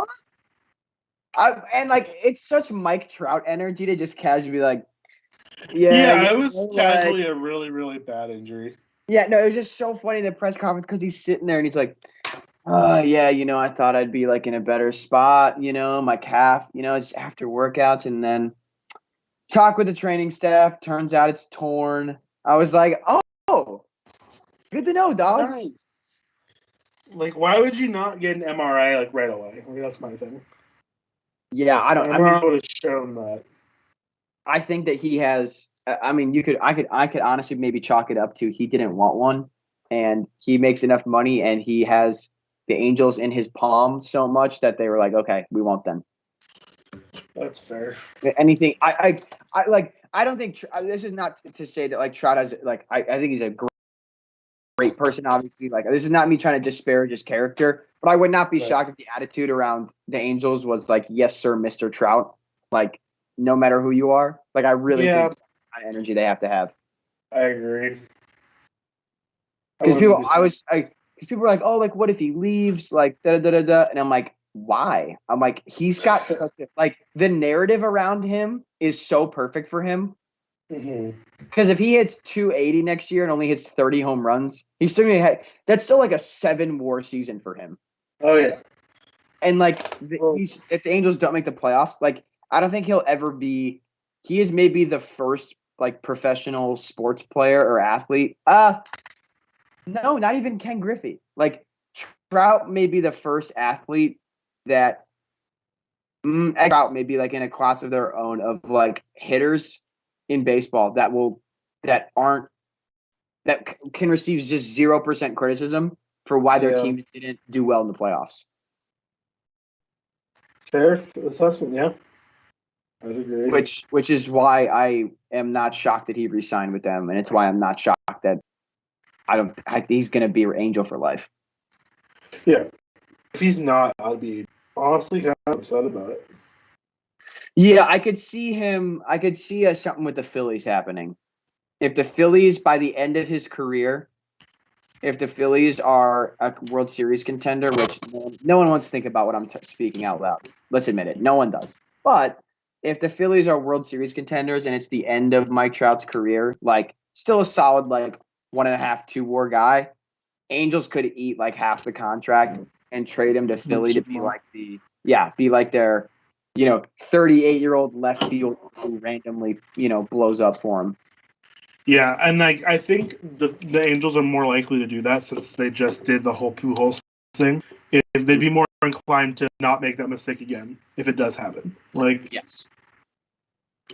That's nuts. But they could have ate 95% of his contract and gotten literally a lottery ticket prospect. Like no one good, but at least something. They're like, hey, we'll eat the contract. Just give us anything.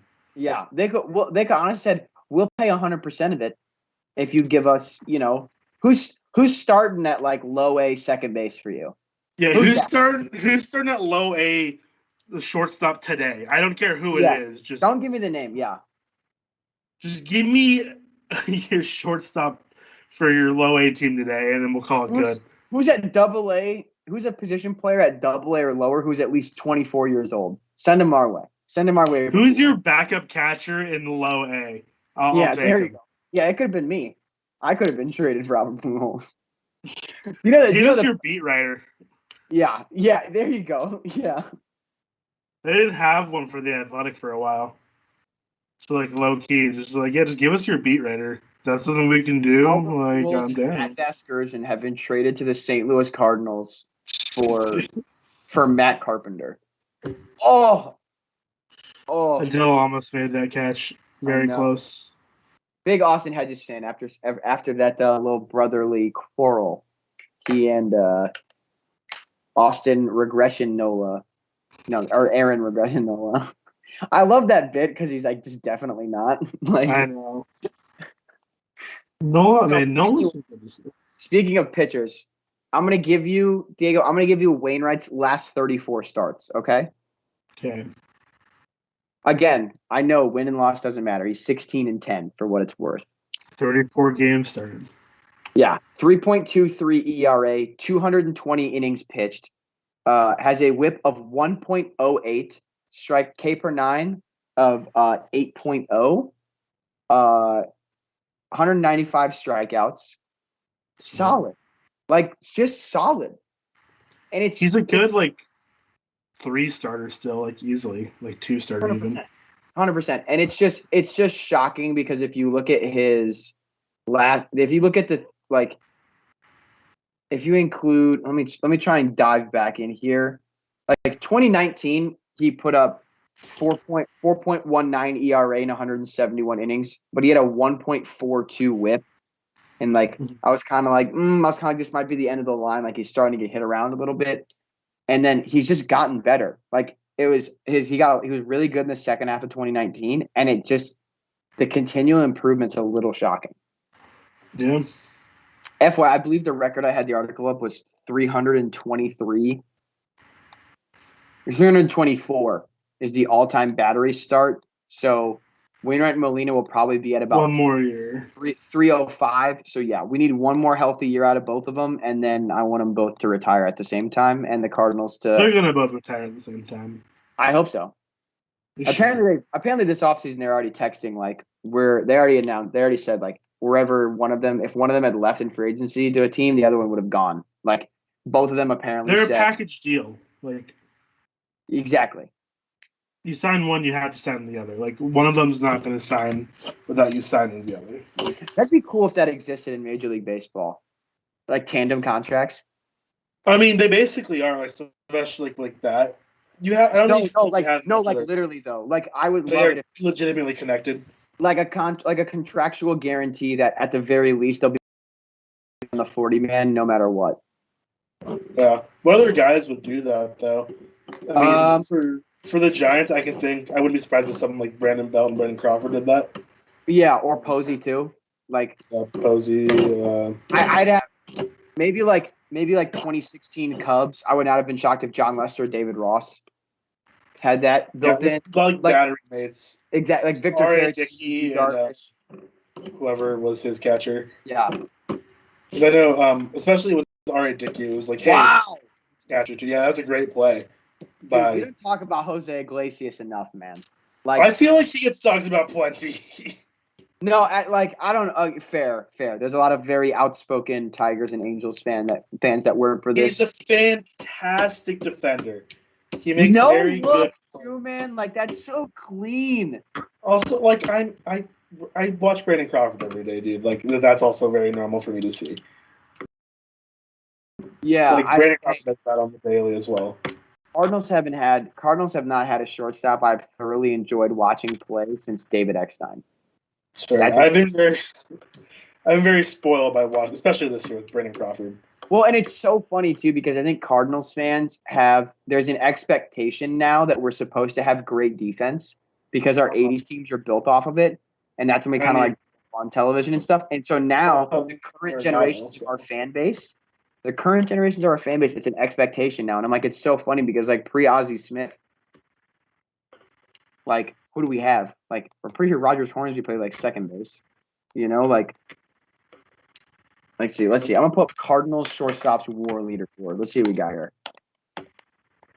I just know Crawford's got to be at the top of ours.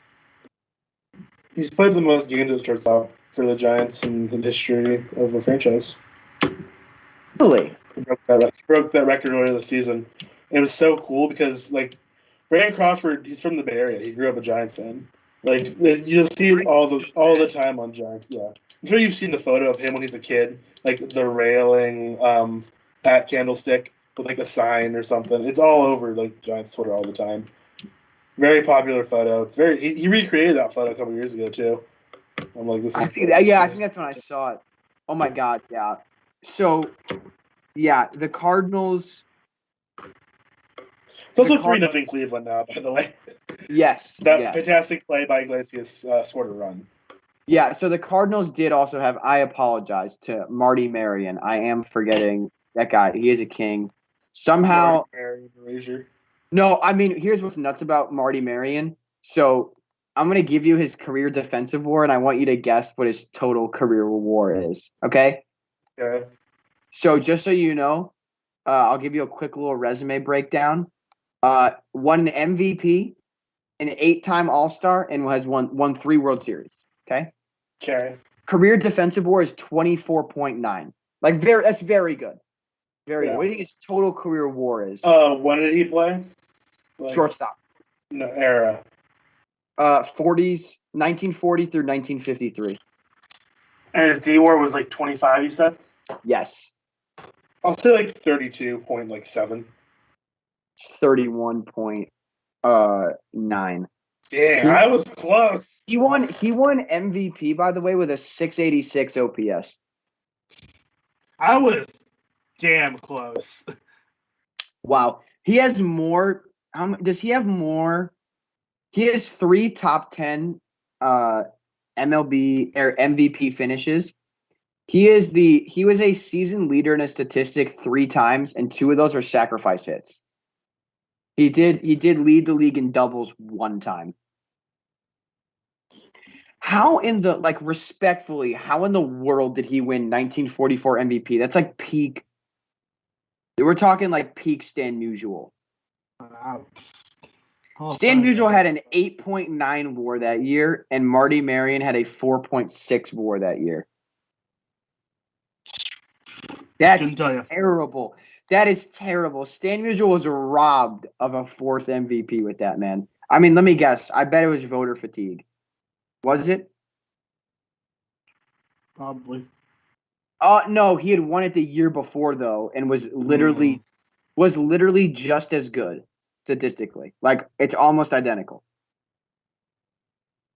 It's all so wishy-washy. He did miss 10 games. Maybe the injury. Could be injury. Okay. Could always be the injury.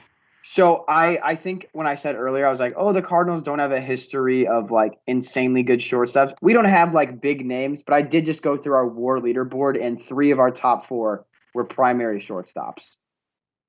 So that's fair. I'm gonna look at maybe we're known for the slick gloved fellas, but I was gonna say in terms of big. That's true. Shortstop. I can spell. I just did Cardinals all-time WAR ranks on BREF, and then looked at top 50, and then just kind of clicked to see, because sorting it specifically takes a little too long. Well, what'd you do? I just looked up Cardinals WAR leaderboard all time. So you see it for the Giants, and then click on defensive WAR, and then obviously you're a fan of the team, so you'll recognize the names. Right. Giants. Yeah, real quick. Sorry, just briefly off track a little bit. 2008 Randy Johnson. 2008 Randy Johnson had a. Is that his Giants here? FIP. No. This is his last full season. Age 44 for the Diamondbacks. 184 innings pitched. Had a 3.76 FIP, a 3.66 FFIP, a 3.91 ERA. Ridiculous. Yeah, I mean, Randy Johnson, I don't remember when he was a Giant. It might have been 2006, actually, but he was a Giant for 1 year. It was his last year. He retired a Giant. That's what I thought. Okay. Put him in the Giants Hall of Fame, IMO. Giant legend. Did he get any like big milestones with y'all? Like he did. I think he got 300 with us. 300. So fun fact: Brandon Crawford is 4th all-time in Giants defensive WAR. There you go. Yadier Molina is 2nd for the Cardinals, if it's worth mentioning. Suppose he's 10th for the Giants. I'm sure he'll pop up to like 8 or 9 by the end of the season. He's not. He's like 5. Am I like completely out of pocket? But it's gotta be like Willie Mays is 1, right? No, Willie Mays is 3. Oh, okay. Oh, does this include like New York Giants? Like, is this gonna be like a Johnny Appleseed? That's not. Not. It's a guy who played in the early 1900s. No, not Johnny Mize. Do I have that right? Even what team did Mize play for? I am right on that, right? He's not up at the top of the Giants. I can just give you the top of this list. He might have played for the Giants. Never mind. Johnny Mize, I know he played for the Cardinals, but I thought he played for the Giants for the like entire second half of his career. He's also on the Yankees in like the late 50s. I thought he definitely got his like he definitely had some peak years with the Giants, but I thought that he continued all the way through. That's fair. So the Giants all-time defensive WAR leader is a guy named Art Fletcher. Oh, I know the name. Yeah, you should. I think it's like a fairly recognizable name. He played for the New York Giants from 1909 to 1920. He's from very close to where I grew up in, like the St. Louis area. Collinsville, Illinois. Yeah, he had 25.9 DWAR for the Giants. Wow, just a lot. Career average hitter, OPS plus of 100. Yeah, this list is also just kind of fun for the Giants anyway, because you have a guy like Juan Uribe is 15th. That's awesome, dude. Juan Uribe was such a dude. Oh man, he was a guy. Let's just shout out players named Juan, like Juan Marichal, baller. Juan Pierre, baller. Love Juan Pierre. Juan Pierre is a Uribe. Juan Uribe. Just look up Juan. Just look up Juan on Baseball Reference. Yeah. There's got to be some Juans we're forgetting right now. Juan Francisco. Juan Lagares. Yeah. Juan Soto, dude. Like, come on. Oh yeah. Juan Nicasio. Juan is Juan the goated name? God, Juan Perez was a Giant for a bit. I remember him. He was a defensive guy. Juan Rivera. Yes. That's Ron Rivera's more Hispanic. That's Juan Rivera's more Hispanic cousin, Juan Rivera. Man, a lot of guys. That'd be so much fun, dude. Career WAR by first name. Well, I mean, JF has done stuff like that before on Twitter. Yeah, I'm sure. That's kind of his thing. That's somewhere. Yeah, I might Jeremy Frank. He's done stuff like I might shoot the tweet at him right now. Hey, first WAR leaderboard by first name. No, I think he's done that before. I'm pretty sure. Who would it be? I think he did a few common, or I don't remember. I think it's something like a name like it's something super basic, like John or something. Yeah, because that's my question. Because like because you got to remember, like, all-time WAR leaderboard, like, Cyclone Young has, like, 200 career WAR. So, like, does he get the bump? Like, I wonder how high a name like that would be. Like, I know he's done it before. I've seen this tweet before. It's just a matter. I'm not very good at searching Twitter for specific tweets, but I will maybe look. Okay, let's take a peek here. So, what's Babe Ruth's first name is George. So George honestly could be first because George Brett. Yeah, George. Because if you have a couple guys with like really, really big WAR totals, really high WAR totals, and then you just get a lot. Yeah. Let's look.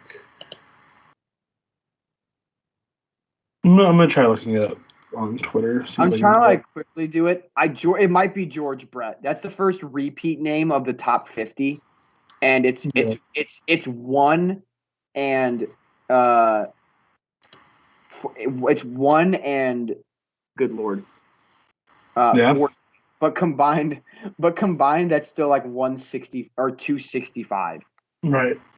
And George Davis also had 84.5, and he's 53. I bet it's George. Probably. I'm gonna look it up. Player.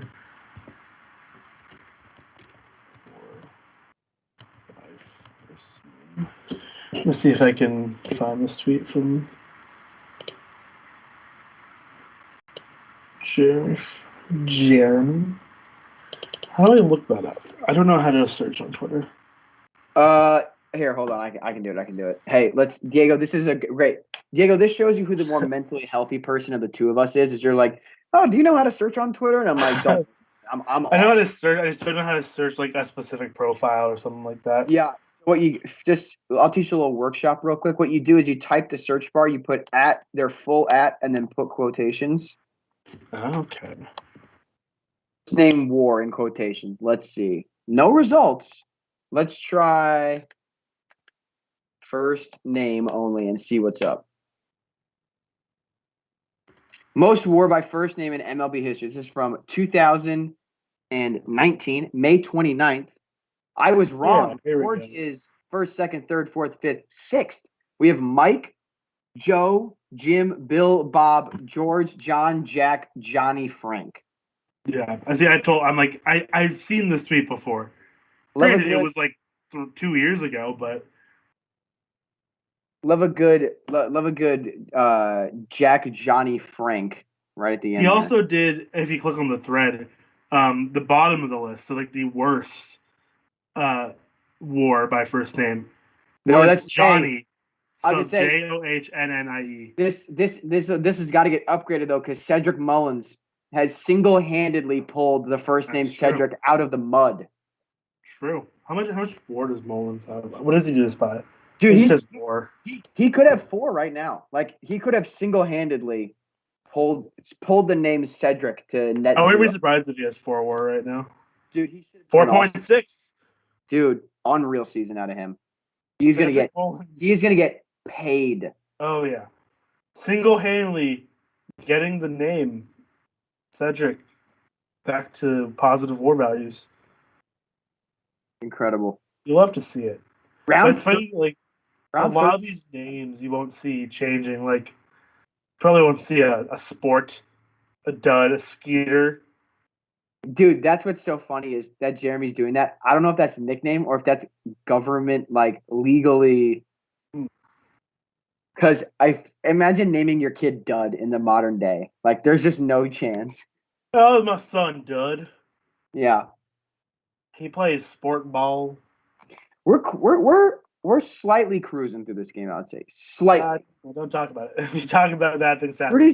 Rudy's not here, all right? Rudy's not here. The Rudy curse knows no Rudy presence. Like, that's just fact. This field is nice. See, this is why. It's a nice looking field. They're doing the wave. Boo. Thank you. Doing the wave. God.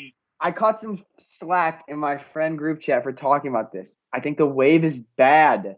When I went to a baseball game with my friends, in Seattle, they started doing. I'm like, we're not doing the wave. Like, you don't do the wave. That's like, no, you don't. It just shows that you're bored and not paying attention to the game. IMO.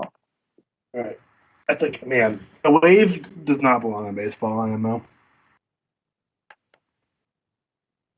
Do not want it. Oh my god. The waves are, I mean, if you're doing the wave during like the 7th inning stretch or something, fine. That's the whole point. It's a stretch. You totally can do that. Get long with it. Get along with it. That's a great. Great out of context clips from me tonight. We have Johnny Jack and Get Long with It. Just have both been quotes by me. Get along with it. Might start tweeting that when Sammy Long starts for the Giants. When's that happening? He should be starting on Tuesday. Because Disco just went on the IL again today. Tragic. Yeah. Isn't Cueto rehabbing right now? Yeah, he'll be back probably Wednesday. He's rehabbing, and then he went back to the Dominican Republic for a family emergency. Ooh. Yeah. Yeah, talking about family emergency. Obviously, there's not a lot of information provided right now, and I do not know Trevor Rogers at all personally, but I have him in fantasy. He has been away.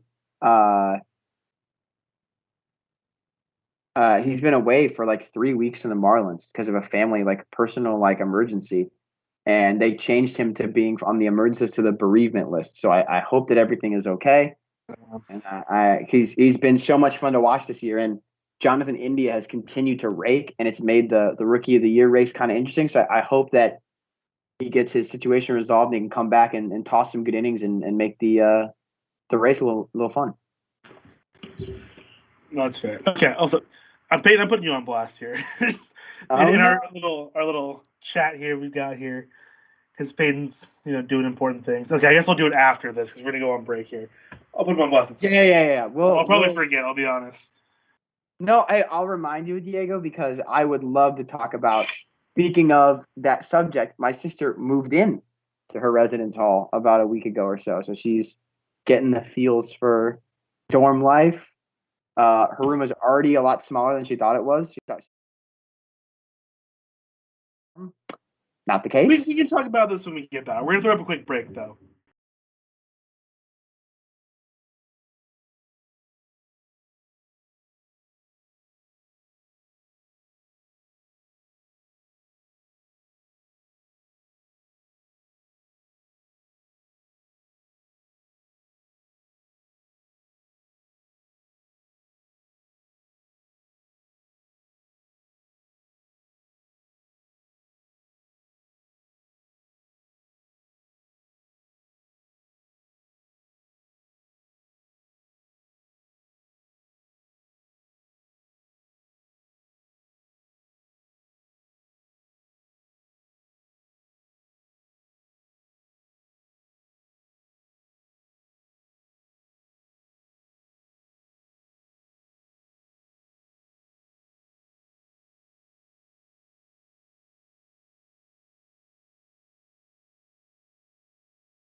Oh, I'm ready to go. I'm ready to go. All right, Peyton. My God, very fascinating. I'm so sorry. Yeah, it's extremely fascinating, so it's not necessarily your fault. All right, we are back. Terribly sorry, ladies and gentlemen. Laundry Digest takes no days off. I also have magically acquired food. I have a couple sandwiches here, so I have a sandwich here too. nice. I got a little ham, cheddar cheese, and honey mustard going. I've got a brisket sandwich left over from a couple days ago. I was gonna say, all right. I'm like, the second you held it up, I'm like, I'm getting smoked in this sandwich conversation. Mine's a little elementary school lunch type energy. That's fine. Oh, classic. Can't go wrong. Yeah, can't go wrong. No, that was an absolute paint job. The knitting there from Quantrill. Yeah.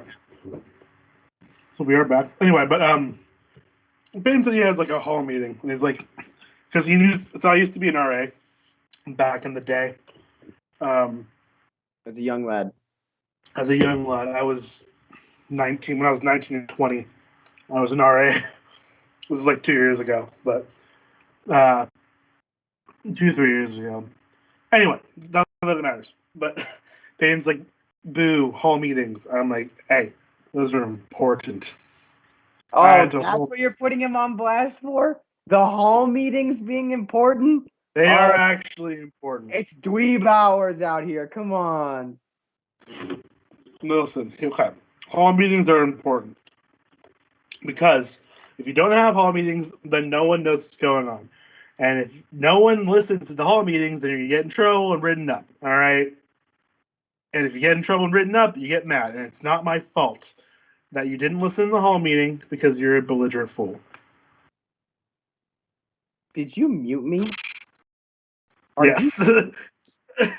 Over I RA feel like you would discourse? try. I thought you were going to try to like interrupt over RA discourse. No, I was letting you state your case as an RA. I muted you before I started, so that was why. All right, I was gonna say, I'm letting you state your case from the resident perspective, though. Come on. People are gonna get upset whether they know about the written up rules and regs or not. That's inevitable. It's fair. It's like people that don't know like how that jaywalking is like an actual ticketable offense, and then they get a ticket for jaywalking. They're gonna think it's BS no matter what. I know people who've gotten ticketed for jaywalking. That's terrible. Yeah, but they're important. Like, look, we didn't want to do them either, but we're forced to do them. So, like, just listen. Yes, obviously listen. I'm not trying to disparage that point. You should definitely listen. Yeah. They can be made a lot easier, a lot quicker if people just, like, listen, you know? Definitely fair. I will say, oh no, I had some. I'm losing it. No. Oh. It's an entirely different point. I don't know why I started off with that. I will say. Diego and I obviously both enjoying ourselves a little evening snack, as it were. We are big. There's a lot of food discourse that goes on involving Diego and myself. I was gonna say it's one of these days we're gonna have to order wings on a hot mic, or have them both on before we start, so that way we can really make our case about them. Oh yeah, 100%. Big wing fan. Oh, just in general, it's a great food eating system.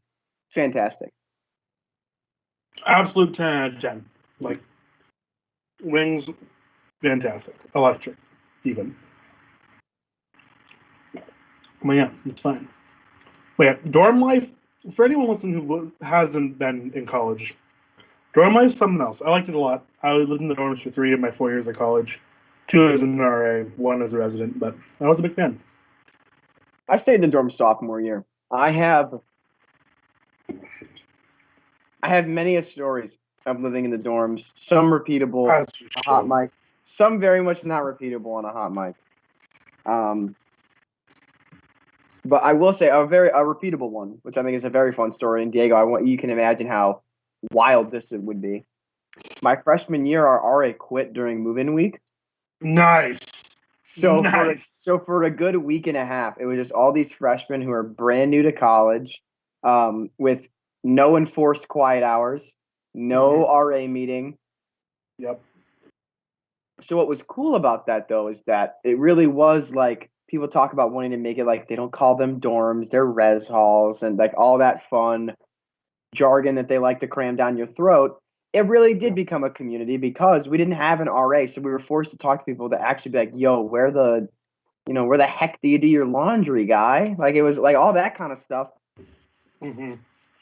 happened like naturally, and so that part of dorm life was very fun. And the RA that we did get, shout out to Lena, you're the best. Very very cool RA. It's fair.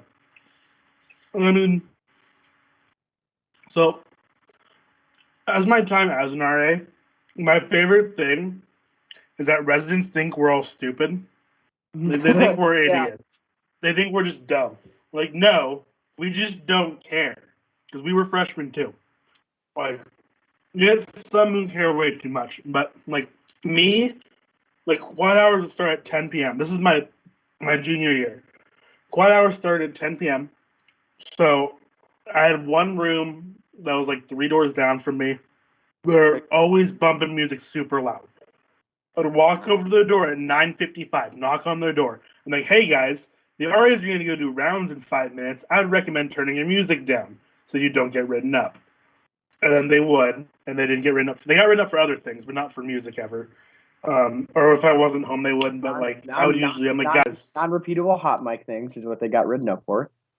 Yeah. But I'm like, guys, but that was the kind of RA I am. I'm like, guys, I'm not going to write you up, but also stop. Like, don't be stupid. Like, that was my whole thing. You're not that guy. I remember at my meetings at the beginning of the year, I'm like, guys, we're not stupid. I don't want to write you up. I'll avoid it if I can, but if I have to, I will. I don't think I ever wrote up any of my own residents. I wrote up other residents for other reasons, for non-repeatable HotMic reasons. But so no, Diego, I was a front desk clerk at okay. what is widely known as one of the best dorms to do anything at, but not live at, which is Burge Hall at the University of Iowa. And I'm going to go on record. Do not get me wrong. Burge is a dope place to live. It's awesome. There is a reason, however, that the two most prominent nicknames for Burge are the Zoo and Dirty Burge. It is... Here at Boise State, it's called Chafee Hall, and it's called the Dirty Chafe or Dirty C. There you go. Like, so I have bear witness or been a unsuspecting victim to quite a lot of things that went down in Burge Hall. But I also was introduced to my very beautiful, very talented, very incredible longtime girlfriend. You don't have to flex having a girlfriend like that. Okay. Hey, listen, I can't just mention it casual like though, all right? Yeah. I have to. She deserves the respect of. She's got to get the resume dropped beforehand. That's fair. You know. Like shout Diego, I'm starting. Shout out Claire. I'm starting grad school tomorrow, so now I got to be obnoxious about my resume all the time. You know what I mean? Understandable. I understand. Yeah. That. I'm a grad student, so like I can't wait to just. I can't wait for like next HotMic or something. We're gonna be like debating John Jaso or something dumb. And I'm just gonna be like, well, as a grad student.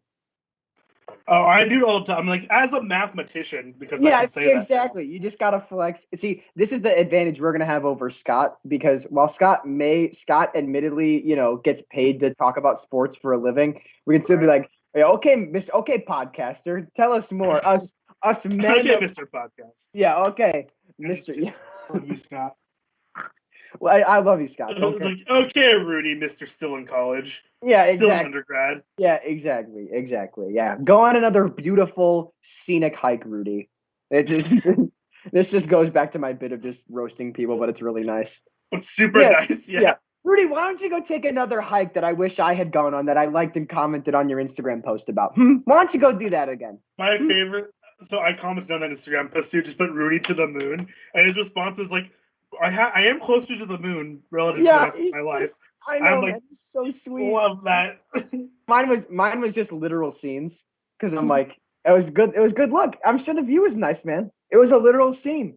Yeah. No, but speaking of flexing things that we're doing, I posted about it in Diamond Digest Discord and then quickly deleted it because I realized that I accidentally included the serial number of the not the actual barcode, but like you. Oh, is that what we're talking about? I feel like it was mentioned somewhere else. Like I saw the word serial number, or the phrase serial. I don't know if it was about me, but I'm seeing Kanye at Soldier Field on Thursday for Donda, and I am over the moon, dude. This is my like number one like artist that like I had to like see do literally anything in person. Like this was my number one, had to happen. The other two that I had to see in my lifetime are on the wall behind me. It's Pearl Jam and the Foo Fighters. Saw them both at Wrigley Field. Brought the house down. A little bit more respect to Pearl Jam because they went 2.5 hours with no opener, which unreal. They're 50. You know, like they're not climbing on the scaffolding anymore, but they're still That's fine. Yeah, still putting out solid stuff. But yeah, I'm very excited. That's exciting. It's crazy. So I'm a country music fan. Not a lot of people know that because I don't fit the bill of a typical country music fan. No, what? Diego, what would give that away? I don't know. I do live in Idaho, though. What in our current viewscape would suggest that you're perhaps not a Bible Belt country music fan? I don't know. I couldn't tell you. But anyway, so the country scene. There's some people. There's like a lot of the classic guys are like they're older now, so they don't tour as much and stuff like that.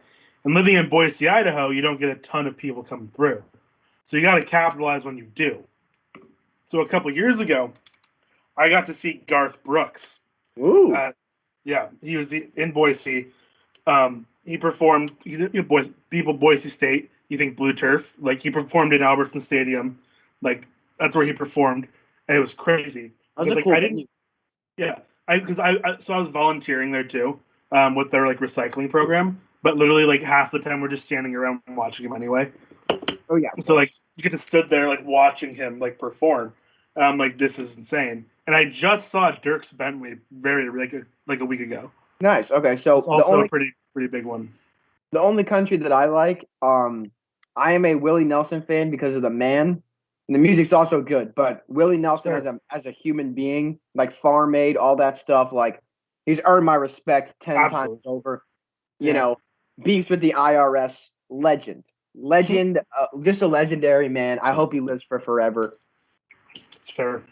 Good assessment. But in terms of country, I like 1940s Hank Williams. That's good.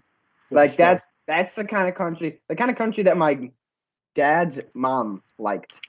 Yeah. Like old, like real scratchy type stuff. Yep. I am very raspy. I can get made fun of for me being like, yeah, I think batting average is useful. I am truly the kids don't do it like they used to anymore with country. That's where like, dude, give me These Walls by Willie Nelson in these cans late at night. Woo! Yeah. Oh yeah. Man, Cal Quantrill. Would you say he's that guy, pal? Tonight he's that guy. Yeah. That's not a strike. Did they not call that a strikeout? Did they? I don't know why they. I don't know. Either way, though, he just finished 7 innings. I imagine he's done for the night. He's at 94 pitches. 7 shutout innings. I say let him go one more. What's the worst that could happen? That's famous last words. I mean, I say that only because if he's at 94, like 100, like 106 is maybe get somebody loose, and if he gives up a hit or a walk, then you take him out. Yeah, exactly. Because that's what they did with Tristan McKenzie. Yeah. Yes, they let him go into the 8th. He was at 96, and he gave up a like doink hit, and then they were like, we're gonna pull you. I wouldn't be surprised. Tristan McKenzie's been disgusting lately. He is his last 2 starts have been insane. Fantasy baseball flex. He was one of the guys I was targeting. I'm entering like a full rebuild, so I'm just like hogging under 25 talent. and I really, really wanted Tristan McKenzie. And since I've acquired him, 4 consecutive. First of all, so sorry, Bartolo Colon commercial right now about drinking responsibly. Incredible. Legend. Signed poster, yes. Bartolo The Colon. lore, Right the lore behind that poster is fantastic. But yeah, oh my God, what was I just talking about earlier? I got distracted by Big Sexy. Fair. I would get distracted by Big Sexy as well. Bartolo Colon, there needs to be someone made a joke about this, that Doc Ellis should be in like the Blacklight Hall of Fame because of his LSD no-hitter. There should be, I want there to be like a baseball like pop culture museum. It's a regular pop culture museum, but Right. I know, but like specifically like I'm imagining a baseball Hall of Fame, not for players that would enter the Hall of Fame on traditional merit. But contributions, like strictly like contributions to the game and like appreciation of like fan bases and stuff like that. Yeah, I think so like Bartolo Colon.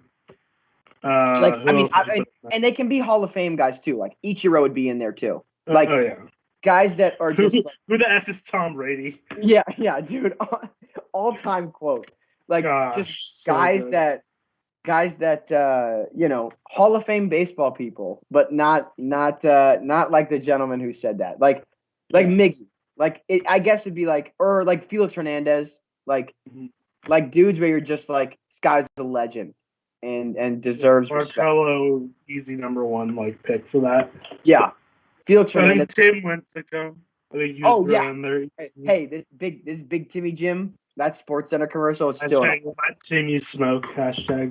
Yeah, still fantastic.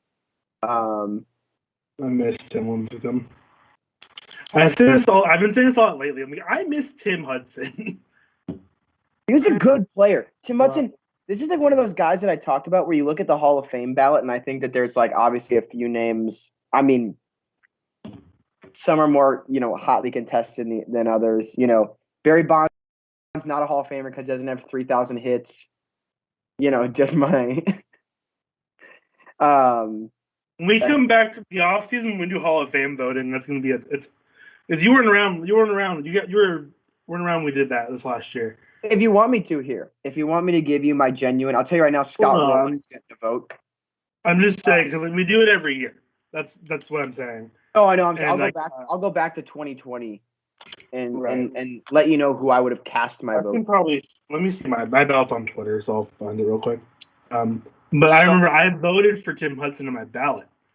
And someone's like, why? And I'm like, because I think he deserves more than a year look. And I think he's a Hall of Fame. Period. I think so too. I love Tim Hudson. I'm a big Tim Hudson fan. Oh, I'm way too far back. I'm in like 2018. There it is. So here's my Hall of Fame ballot. I had Bobby Abreu, Barry Bonds, Roger Clemens, Mark Burley, Todd Helton, Tim Hudson, Andrew Jones, Scott Rowland, Gary Sheffield, Billy Wagner. Okay, so first of all, thank you for putting old Scotty Rowland on there. Criminally underrated. Scotty Rowland should be in the Hall of Fame. He's like a top 10 all time. He just got hosed by not making an All-Star game until he was like 26. My ballot probably would have included Rowland, Vizquel, Wagner, Helton. Hold on. Rowland, Vizquel, Wagner, Helton, Andrew Jones, Mark Burley, Tim Hudson, Bobby Abreu, Gary Sheffield, and probably like Torrey Hunter. I would have gave Torrey Hunter a vote because I love Torrey Hunter. I absolutely love him. That's Hall of Pop culture kind of guy. Yeah, but, exactly. I can't find it within me to vote for Schilling, Bonds, or Clemens. I think that they're if we're keeping all of their stats in the record books, that is the fame that they deserve. But I don't know. That's fair. It's a very interesting decision. Well, and also like Clemens is maybe the most interesting of the three because Bonds and Schilling, for obviously very different reasons, have still been publicly enormous a-holes since retiring and like leaving the MLB spotlight. And to me, it indicates like, and like Schilling has also said at this point, don't vote for me. I don't want to be in. To which case I'm like, great, because you stink as a person. So he's saying that because he knows he won't get in. That's why. I think he would have on his 10th ballot. I really think he would have if he hadn't, Been denied the worst human Holocaust being. happened. Which just do me a favor and eat rocks if you ascribe to any of that garbage. Eat rocks if you're Schilling. Yeah. If you're Kurt Schilling, eat rocks. If he's watching this, you stink, buddy. There's no chance that you are. But I don't know. The Bonds thing, it's kind of how I feel with like Nelson Cruz. Like Nelson Cruz got popped and immediately was like, "Yep, I did it because I was in a contract year and I wanted to get paid and I probably shouldn't have done it and I apologize." We're good, buddy. Like you got. I forget Nelson Cruz got popped. Yeah, and he admitted it. Exactly. I completely forget about it. And now he's just an old man who hits home runs. Now he's just really good. Yeah, and like that to me, I'm like that's all it would have. It's the same reason why I think Mark McGwire sucks. Like you continue like it took you. The Cardinals weren't going to make you their hitting coach unless you admitted it.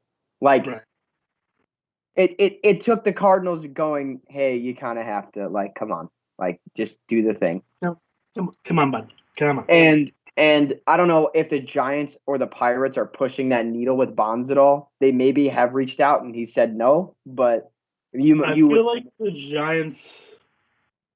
I feel like Bonds fairly involved with the Giants.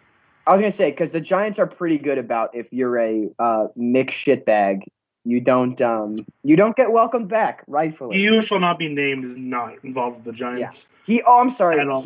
He who has been banned from Twitter. Hold that L. Pack, baby. Just a good day. It was a good day. It was a good day. Can confirm was a very good day. Yeah. But yeah, so I don't know. And like Bond's just not admitting it. And like Roger Clemens also was like kind of hated in his time. And he's like kind of I don't know. Maybe I'm forgetting something. I don't want to seem like I'm excusing if Roger Clemens has like a, OWI or something like lying around that I'm not aware of. But, if he does, I don't know about either. So yeah, well, it's the magic of being Roger Clemens. General suckbag. Yeah, general suckbag. Let's look and see what he's up to. Watch if he like indicted for fraud and like avoiding taxes in the Bahamas, and I'm like, oh, cool. Avoiding taxes in the Bahamas.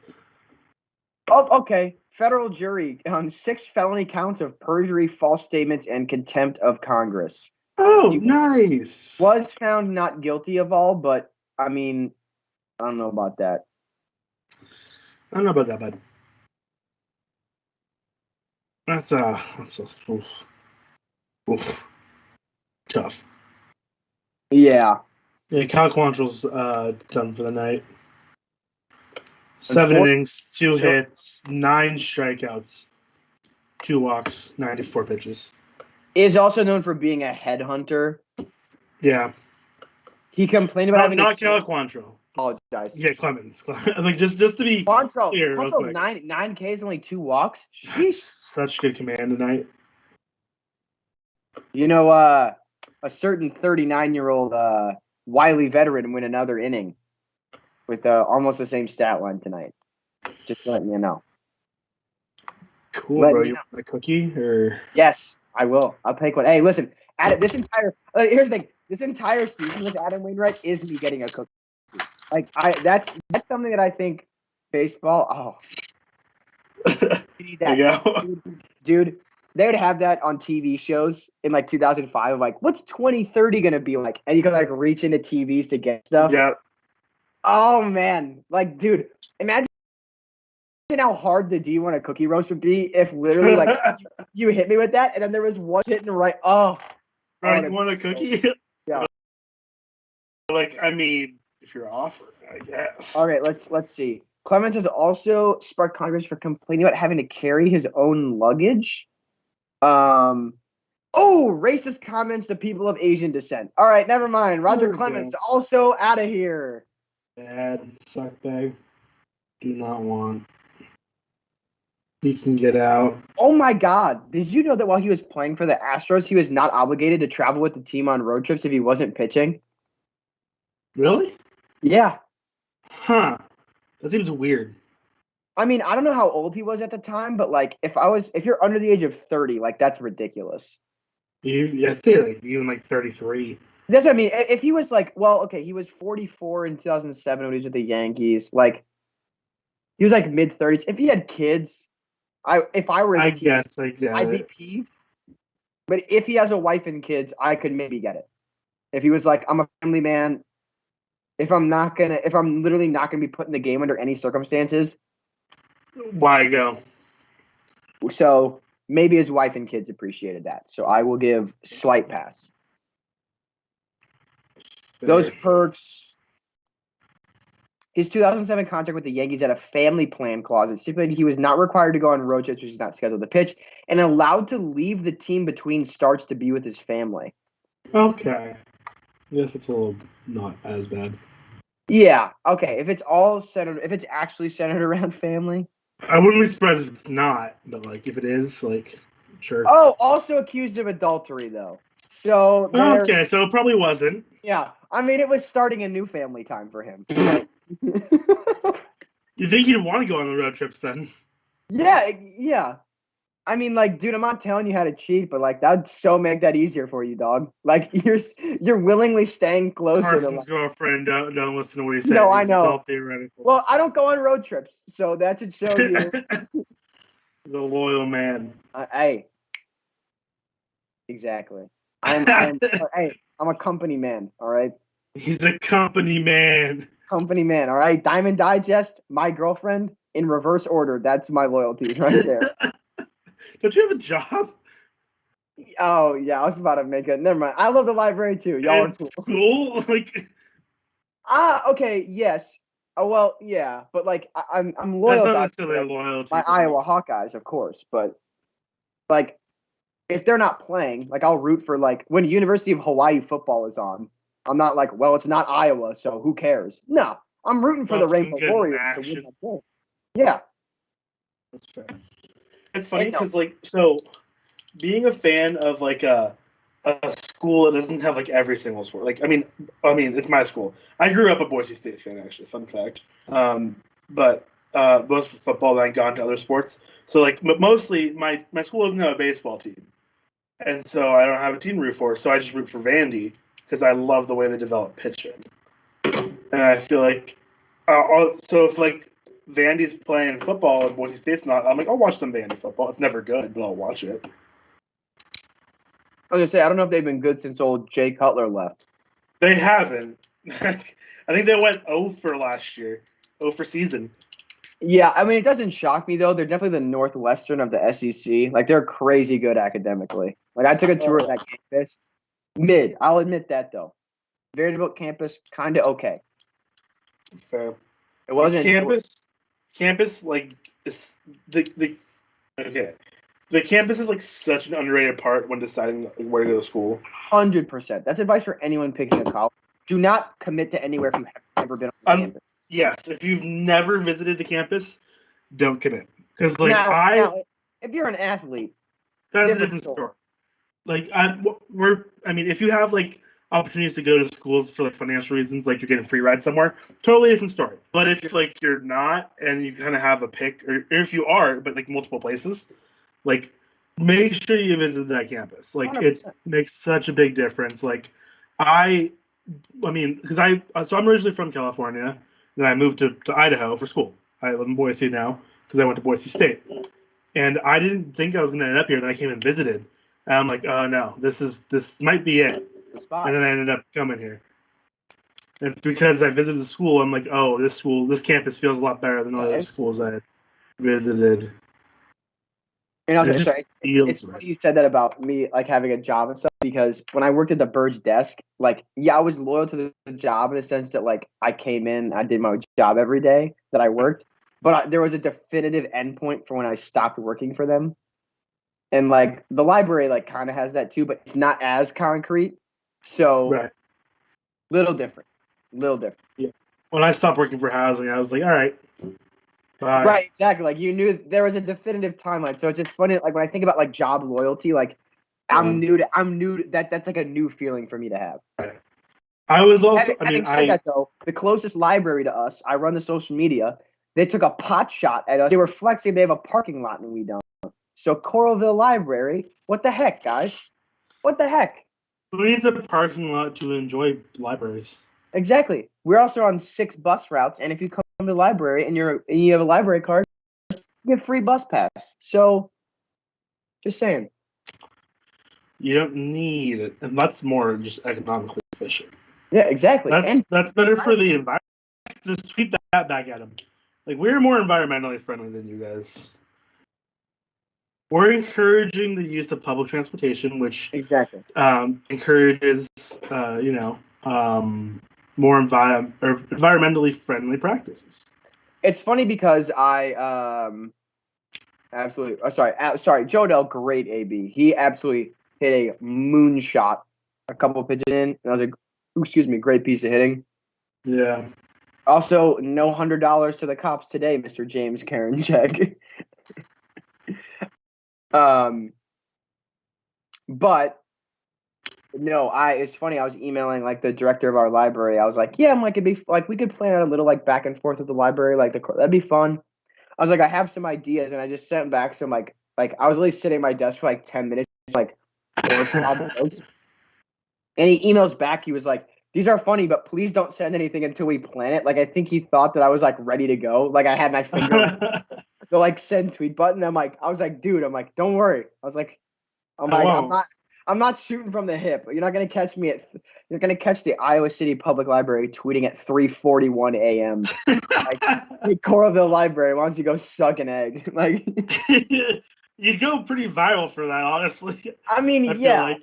That tweet would gain traction. Then my resume would have to go viral to a bunch of different new places of business. So why did you leave your last place of employment? I told a library to suck an egg on Twitter. Yeah, I told the library to suck an egg. Got like a few hundred likes though, so pretty good if you ask me. Yeah. I was talking about this with my friend the other day, because she's in marketing. We're talking about Twitter like as a whole, and she doesn't use Twitter like personally very much. And I'm like, yeah, I mean, I use Twitter a lot, mostly for sports stuff. Like I've transitioned my Twitter from like, when I used to just do whatever to now I'm trying to establish myself on like baseball Twitter and like Giants Twitter. Yeah. So I saw your tweet about that where you were like, I have honest to God. I've zero clue how much progress I've made. I've gotten kind of worked a little bit more ways into like Giants Twitter a little bit, but not like a lot. Like I'm trying. I think I've definitely worked my way into like baseball Twitter as a whole a little bit more. Being an employee here definitely helps. It's really nice to get. It's really nice because I think I pick up like interacting with like Scott and you and like interact. I mean, shout out to Sunday Night Crew, man. All right, we do good work over here, but it's nice to be able to interact because I started to see that kind of stuff on my timeline more. Yeah. And I think I ended up picking up strays because from me, replying to tweets, stuff like that. Yeah, I'm starting to pick up like Cardinals people. I'm a little scared. It's like slowly but surely, it's. I don't know how you're feeling about it, man. I'm a little scared to get into Cardinals Twitter because, there is the infamous. Would you trade Mike Trout for Yadier Molina comment, which so stupid. Giants. I feel like the Giants fan base kind of doesn't do stuff like that because like we know where we're at. Like we're like, especially this season, because we're like, hey, we're just chilling. We're just doing what we can. We're just enjoying the ride. And so my biggest concern with Cardinals Twitter is I know that there's a decent chunk of the fan base that's like no jewelry on. Really? Really? Oh, dude. Oh yeah, it's Cardinals. So why am I surprised? Yeah. That's the nice thing about Giants Twitter. It's very much not that. Right, which is why I'm hoping to interact with the vast majority Cardinals Twitter. If you're listening to this or this gets put out anywhere on Cardinals Twitter, the vast majority of you that aren't like that, feel free to follow me. But the people of you that are, yeah, I'm very much. If there's one fan base I have actually zero desire to interact with on Twitter, it's Yankees fan base. Oh, I openly I have bash the zero Yankees desire. so much. Yeah, I have zero on Twitter. desire. Brett Like, I think one of Gardner my most liked a tweets sunburned recently. little peanut, dude. Sure. One of my most liked tweets recently was like, I think the Yankees just deserve nothing, and it got a good amount of traction. Like, I think the Yankees are bad. Gotcha. Yeah. Boom. I also have just no desire to interact with Red Sox Twitter or Boston sports Twitter, period. Boston sports Twitter is a little scary, but I do have like a little few ties to like John. I follow Sarah Griffin on Twitter. She's a good. Avery and John. Great. Avery, shout out Avery. Big Avery fan. Yeah. Big Avery. Shout out John and Avery. Y'all are great. John, though, it's not all Boston sports. John's Twitter is just the funniest thing in the world. It's just John being John. Like, we're talking about a Canadian. So, like, there's the built-in politeness is, it's not as there as much, I think, the average Canadian, but it's still there. So. I need a phone call real quick. I'm going to mute myself real fast. One moment. This is what I've desired. I've secretly taken out Diego with this phone call. Took out Scott earlier. Rudy, no one knows where Rudy is. So now it's just me.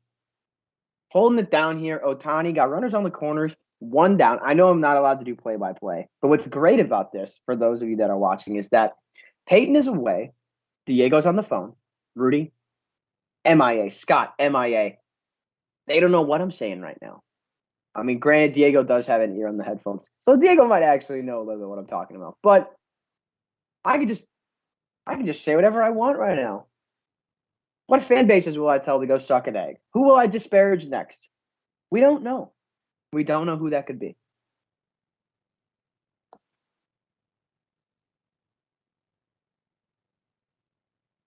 Something I do find interesting is I do really enjoy. I think that Ohtani's got a rather unique elbow guard, which I think it's ASIC, which is really funny because back telling a brief little anecdote, Diego. I was saying I really like Ohtani's elbow guard. I'm not a huge elbow guard person.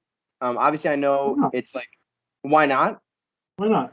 I like a good Anthony Rizzo type that's like, if I'm going to get hit, I'm going to get hit. Carter is anti-protection here. That's what we just learned. Whoa. No. That is not the case. Claire, if you're listening. No. That was lots of jokes. Those were all jokes. Scenes. Absolute scenes. Right? I think like, no one's currently watching, so it's fine. No, even better. I literally said that. I don't know if you heard me when you had just one headphone cup on. I'm like, who will I tell to suck an egg? What fan base will I disparage next? No one knows. No, but I was saying what's interesting about Ohtani is I'm pretty sure that his elbow guard is Asics, which is really funny because those are like they're like a big wrestling brand. They're a big shoe brand, like running shoe brand. Yeah, well, wrestling and wrestling shoes. Oh, is what they're known for. So like, it's just funny to like see that on like making some headway in baseball on such a prominent player. Like it wouldn't have shocked me if like, I don't know, like if Eric Sogard wore an A6 elbow guard, I'd be like, yeah, that adds up. Like you see, that makes sense. Yeah, but to have it like, I'm shocked that Jordan or Nike hasn't reached out to Ohtani and been like, I want to make like an extra couple mil a year to just wear a different elbow guard. They might have, honestly. He's like, he might be like, no. He's the kind of guy who would like, that big Ichiro energy. I'm good. Thanks. Nah. Maybe. But yeah, I don't know. I love Shohei. No, undisputed MVP at this point this year. Vlad went on like a 10, 15 game stretch where he only hit like 250, which like, only 250. It's like 10 points above league average this year. But right. What I said was the only way I think Vlad wins MVP is if he's going to have to hit 350, be the home run champion, and Toronto would have to make the playoffs. And unless he goes like Thanos mode in September, I don't think he's going to hit that. Yeah, that's fair. These are all fair points. Blue Jays, though, been great watching them. Jose Barrios Blue Jays noted are a fun team. defeating the AL Central Merchant label that I think he somewhat fairly earned over the last couple of years. But yeah, Blue Jays might be my favorite. It's the first jersey I've ever purchased in the sport of baseball with a last name actually on the back. Is Vlad Guerrero Jr. I have two. I have a Madison Bumgarner Giants. No, I have three. Madison Bumgarner Giants, a Michael Franco Phillies, and a Danny Santana Mariners. Danny Santana, that's a name. I got it for $30. That's why. Yeah, that's not bad. And the Michael Franco one I got because Franco's also part of my last name, so that's why I wanted it. There you go. So my thing. I'll get a Wander one eventually. There you go. Oh, get those Devil Rays Nike throwbacks. That's the plan. I'm waiting until I can just wait until. I mean, I probably could now. I've got money, but I'm gonna see. We're gonna wait it out a little bit. Waiting for that. Maybe waiting for that little MLB shop sale that could happen at the end of probably.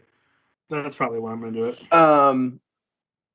No, I just always so it's baked into like St. Louis sports fandom, I think, to be wary of purchasing players with last names on the jerseys because for any hockey fans, the great one was traded to the Blues. Like we're talking like Wayne Gretzky was still putting up unreal stats, like being that guy, pal. Being that guy. And you could be that guy. The Blues were contending, cup type energy.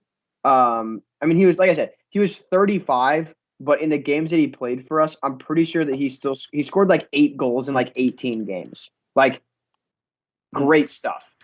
Like, I think he scored 21 points in 18 games played for us, which is like, that's good. That's fantastic numbers. So everyone was like, this is going to be the final piece of the puzzle. Like next year, we're going to blow up. We're going to be a playoff team. And like, this is our time. He left. Sure. He left in free agency. Happens. I just know. So I haven't watched hockey a lot, but I'm going to get back into it with the Kraken. There you go. I'm very excited about it. And that's why we have an aversion, I think, in St. Louis to jerseys on the back, because that was like the at least from like my dad's era, that was the first player that like ended, that got like traded, that like blew up, like we're like all time GOAT type energy. That's fair. It's like if Brady were to opt out. It's like if the Bucks were to have lost the second round of the playoffs and Brady opted out and like just signed with a different team. Yeah. But you were stuck with a Brady Bucks jersey, you'd be like, damn. That sucks. Like I'm kind of just sitting here right now. It's that's why I still don't have a Goldschmidt Cardinals jersey, because I was nervous waiting it out. Yeah. Yeah, I got the only person I've done that with. I got a Melky Cabrera jersey or a jersey when I was younger, right before he got popped for steroids. Which, yeah, it's tough. And I was like, well, that sucks. The Giants still won the World Series that year, so I didn't care. Worth it. I will say, Paul Goldschmidt having an under-the-radar season this year. I will agree with that. He was not very good in his first year. I mean, he was good. Don't get me wrong. Like, hilariously still top 20 MVP vote getter. But I think he's sort of entering that era of his career where he's maybe trying to be more of a doubles guy than he is a home run guy, which I'm fine with. Like, he's becoming like a really great 2-hitter, which I'm okay with. Like, I'm pretty sure he's hitting like 285 OPS. I think his OPS plus is like 125, something like that. Like, that's solid. And for that type of offensive production and Gold Glove defense, I think the contract we got him for is well worth it. Because I'm pretty sure his AAV is like 26 mil, but he's going to finish this year with like a 5-WAR season. That's what you pay for, you know? You're getting what you pay for, and that's fine. The only thing we're not paying for is that man is, respectfully, I love you, Paul. I know there's no way you're watching this because oh my God, you are one of the most boring men. He might be the barely most. Know what the internet is. He might be the most like boring professional baseball player. That's like good. Like because assessment. Trout's boring IRL, but he's so good on the field. Like it's obvious that he's that good. Like a Goldschmidt, like nice plays, like wow, what a pick. Like it'll be like, wow, Nolan Arenado made an off-balance throw in foul territory. And that was a great scoop by Paul Goldschmidt, by the way. No one focuses on that part. Right. Like no one cares about that bit. Like Yeah, no offense to anyone that plays first base as their primary position, but yeah, first basemen matter. you're tolerant. You're already taller and stronger than every other kid playing little league, so hang your hat on that, bud. True. One of my absolute favorite players is Brandon Belt. Exactly. Bigger, Gotcha. just bigger and stronger than everybody. True. Dude, he is such a I won't call him like a merchant being on the Giants because I that's a very not derogatory, but that's like a unfair label to give. But being a lefty with just like his kind of hitter profile in San Francisco has served him so well. Yeah, he also gets really screwed over by Oracle. Yeah, I can imagine that because of is he just isn't it like oddly it's weirdly deep like down the line too, right? Kind of, yeah. It's also, down the right field line, you get the wall, the wall to go into Mechanico, it's higher than Yeah, most would be. But he's only a one-time All-Star. That can't be. No, it's true. It's real unfortunate. He should have like 2 or 3. Yeah, I mean, there are years where, I guess there's no All-Star game in 2020, but he would have been, if there was, he would have been an All-Star in 2020. Yeah, like 2012, 123 OPS plus. Next year, 139. He's got years of 127. His 135 year, his second highest season career total, was his only All-Star appearance. Correct. I know. He's criminally underrated, and most of it's because he gets hurt a lot. He doesn't stay healthy most seasons. He misses good chunks of time.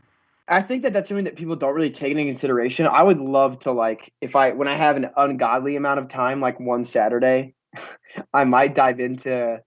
I would love to see how much of an impact an injury to a player the year before impacts their All-Star candidacy.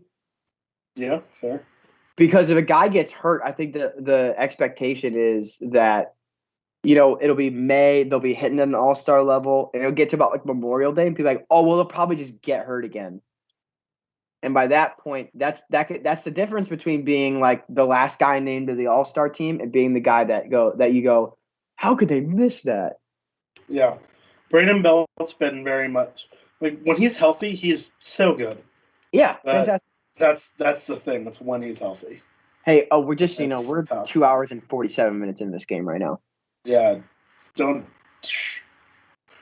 Wait, hey, it's all right. We're about to go 9, right? Yeah. Wow. Yeah, we're about to hit 9. But yeah, Brandon Belt. I think the reason I have a bum wearing jersey is because the day I bought it, I walked around the stadium looking for a belt and they didn't have one. I didn't want to custom make it. You're not kidding. You're being dead serious right now because that's awesome. That's dead serious. It was back in high school. I went to a game with a couple of my friends.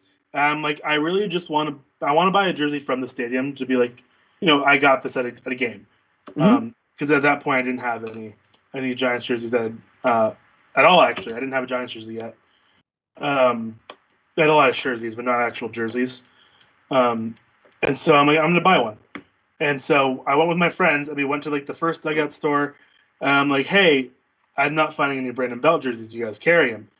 And then the lady told me no, but they might have some in the actual stores in the stadium. So I'm like, okay, that's fine. And so we went to the stadium, and looking at my friends and I, we got there very early because I'm like, hey, we're gonna get there 2 hours early. And they're like, okay. As you should. Watching BP is dope. I love getting going to a baseball game. I love going to an afternoon game. That's my day. That's my baseball. That's my day. Yeah, exactly. I 100% agree. Anyway, but we got there a couple hours early. We're gonna watch BP. We'll walk around the stadium because my friends hadn't been there before either. So we'll walk around the stadium. We'll watch BP. We'll get food. We'll just find our seats and we'll chill. And we had seats in dead center, and it was great. Big fan. It's not that this particular game, it was when the Giants were still kind of bad. So seats in center field were going for like $12, $15. Coke bottle side? Yes. Yes. I love the knickknacks that Oracle Park has.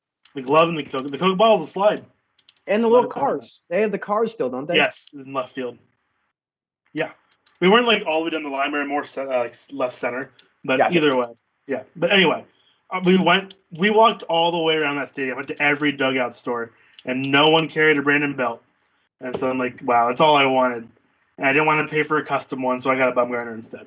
So, admittedly, when you first started that story, I thought you were telling me that you were going around to the team stores looking for like a legitimate like dress belt for your pants. No, Brandon belt jersey. I thought you were about to tell me a story of like I got up from my seat and my like belt buckle like got stuck and it like ripped and I was like a John Short situation. Yeah. Like I thought you were about to be like, so I was running around all the clubs. I was like, do you guys have a belt I can get? I thought that's where that story was going, and I'm like, that's so funny. It's me just wanting a Brandon belt jersey and them not having anything. That's all the story was. There you go. Anyway, man, yeah, we're in top 9. Is it so? The Cleveland's closer, is it Emmanuel Clase or Clase? I've heard both. I think it might be Classy. Classy? No, I know. It'd be awesome if it was Classy. I think it's Clase, right? I pronounce it Clase in my head. Yeah, I'm not like the foremost expert on this, admittedly. Well, okay. I have been proven very much right and very much wrong one time with name pronunciations. Martin Prado, I am on the right side of history of. The Luis Robert debate, I was on the wrong side of. I don't even know which one. Is it Robert? It's Robert. Okay, I don't care enough. Which is why it's weird. Like, I understand if you're like a white dude having like 2 random first names like that, but like it's the fact that it's actually Robert in that like no Midwestern ass accent that like weirds me out. The other one, I know the one I've been on the right side of history of is Jared Kelenic. A lot because everyone's like it's Kelenic, and then we're like no, it's Kelenic. Here's a video of him saying it's pronounced Kelenic. Like that was a weird one. Oh, did he hit up? No, he almost hit up in there.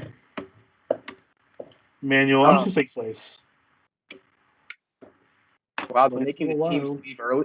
Wait, I just remembered. Yeah, that's tough. I just remembered they have pronunciation guides on Baseball Reference all the time. No, I know. Hey, it's more fun to shoot it from the hip, man. We're. That's fair. That's fair. You're right. I think it's Clase, but I'm also not sure. I gotta hold my breath momentarily. I got the hiccups, man. Hiccup. They also don't have a pronunciation on Baseball Reference, so it's fine. Or I just might not be seeing it, which both are entirely possible. This man's only 23. Yes, he is. He's a youngin'. You got him from the Rangers. Clase. Pronunciation guide in the MLB press release, CLAW-SAY. Woo. Yeah, Clase. Okay.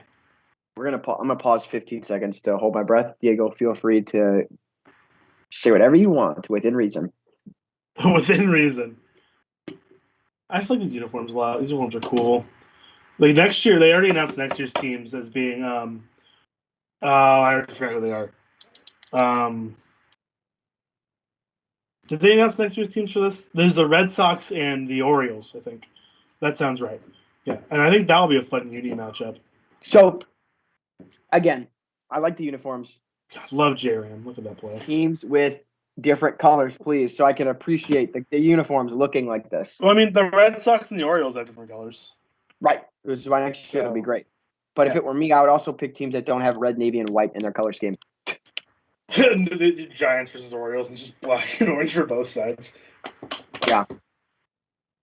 Honestly, let me see. It's in Williamsport. Williamsport's in what state? Pennsylvania. They do like Philly and Philly, Pittsburgh. Yeah, I mean, if you want to watch two teams with losing records going head to head. Give them like 3 No, years. this is it's actually perfect for the Pirates because then they can look at who they're drafting and who will be starting for the team in like 5 or 6 years. They'll be in the stands. Yeah, exactly. It's true. It's true. I think if you're gonna do this with like these unis, I think cool matchup would be like the Mariners. I think would look good with these. Mm-hmm. I think the Mariners with these colors are severely underrated and they're pretty sick. And They're appropriately vaunted, are they not? If I you don't know what like that the word Mariners is. color scheme, like who hurt you? True. If you don't like the Mariners colors, I love the consistency of the city of Seattle doing that too. Like that's so I know. sick. I do appreciate it with it's the consistent colors. I think Pittsburgh, their black and yellow thing is a little.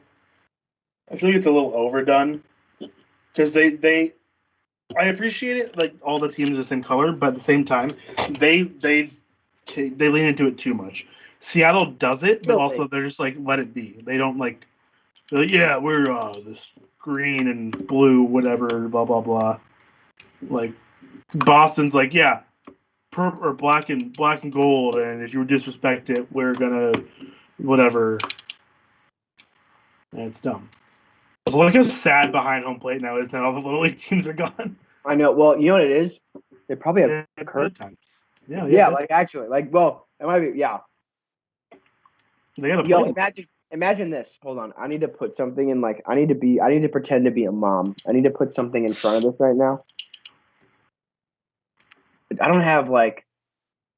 Mom props. We're gonna use this cup real quick. Imagine there's a kid at his seat. He's watching. He's enjoying his time, and so mom just comes up and is like, I told you to be in the hotel room 15 minutes ago. I don't care if the game is over. Like, and just just picks him up and is like, we're leaving right now. And then like, she's like, she's at the camera, like, that classic mom thing of like, I'm so sorry. Like, ha ha ha.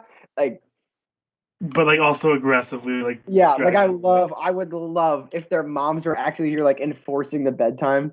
It'd be so funny. Yeah, that'd be tough. Also, like, I mean, sure, you gotta get to bed and all that. But also, like, you're here. Like, you're not going to do this again. Yeah. Or it's very unlikely you're going to be able to do this again. It's like, enjoy it while you can, man. It's also like, this is it's no disrespect. Obviously, everyone and their mother who's on baseball, anything, knows that Todd Frazier played in Little League World Series because it is never not mentioned ever. It's also very true. Like, oh my God, wait, did you know also, I learned this fun fact actually. Did you know that Clayton Kershaw and Matt Stafford, did you know they went to high school together?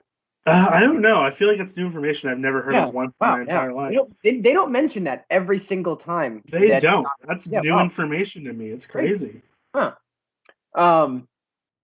But for a lot of these kids, it's so sick that they both play in LA now, so you're gonna hear even more. No, yeah, dude, Kershaw's gonna be at the Rams home opener. I guarantee it. Oh yeah, absolutely. Like, he was apparently personally invited along with his wife by Matt Stafford and his wife, which, like, cool. Matt Stafford, don't get me wrong. Welcome to Gridiron Digest momentarily. Obviously, Carson Wentz on name alone, a ride or die. It's my boy. However, I maybe would have preferred Mr. Matty Stafford.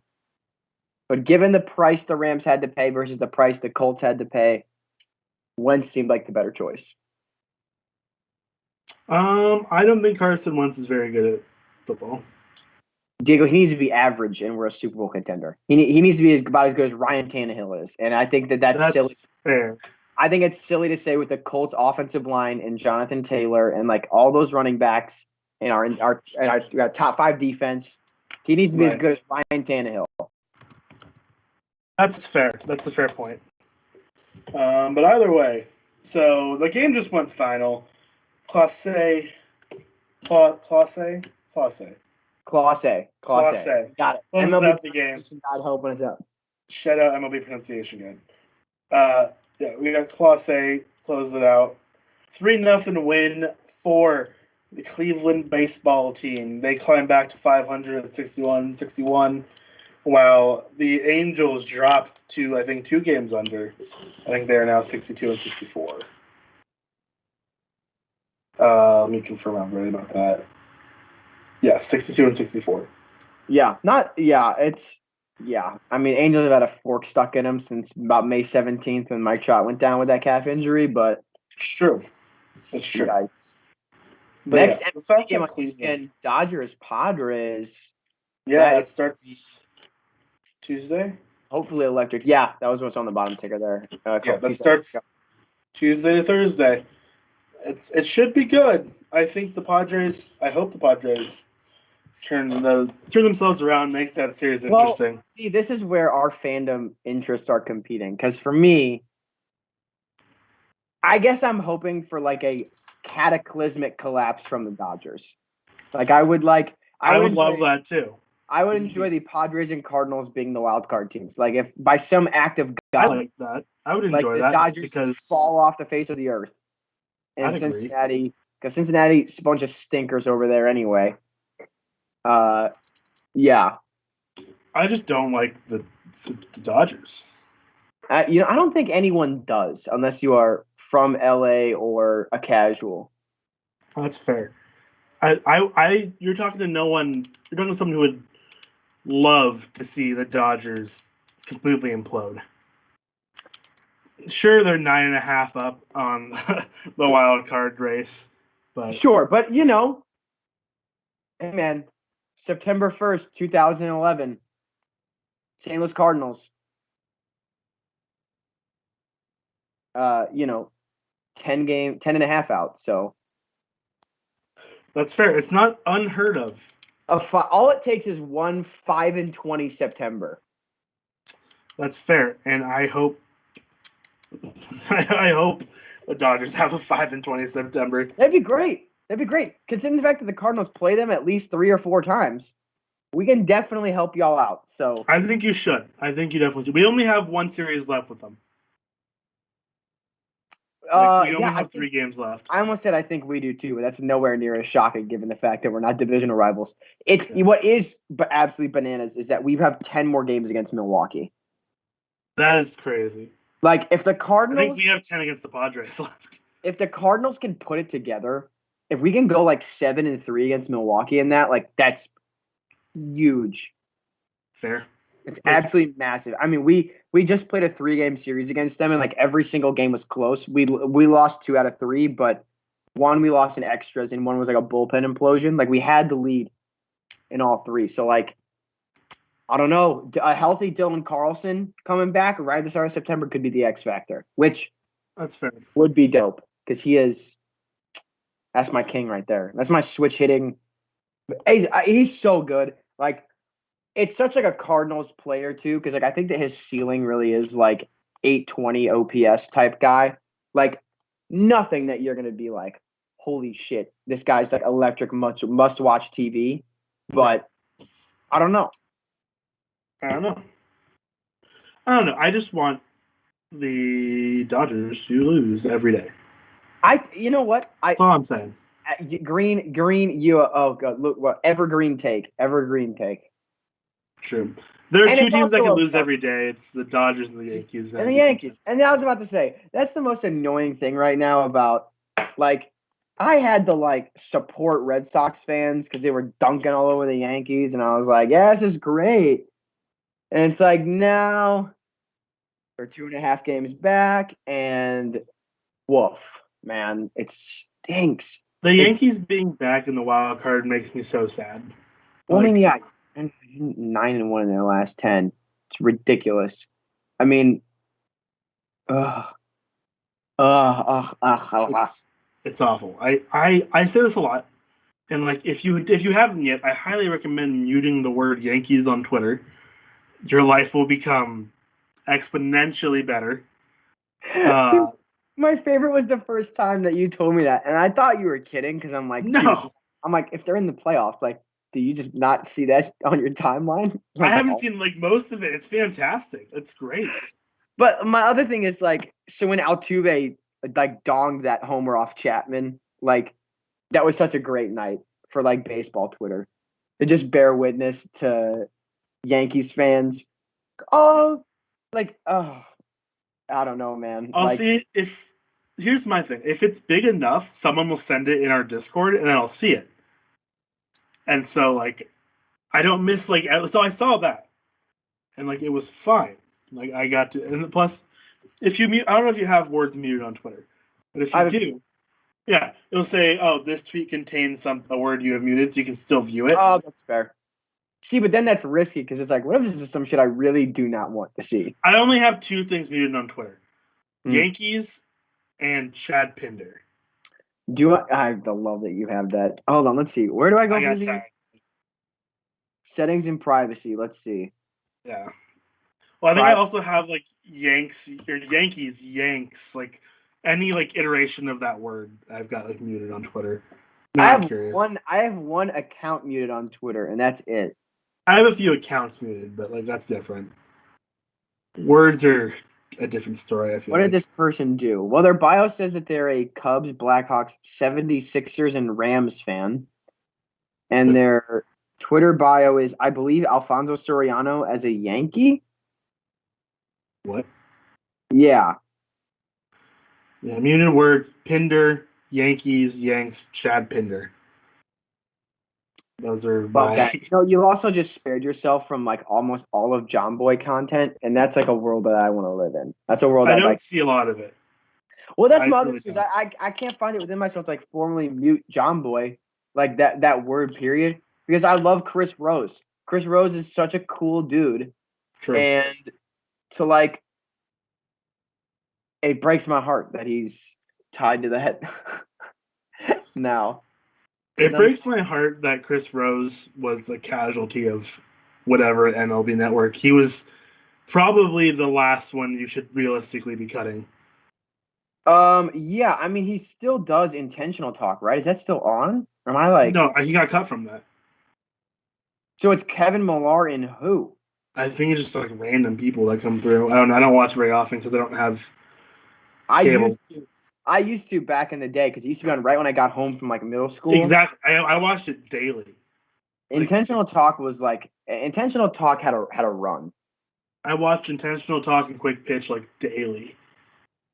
Except if the Giants lost, I wouldn't watch quick pitch.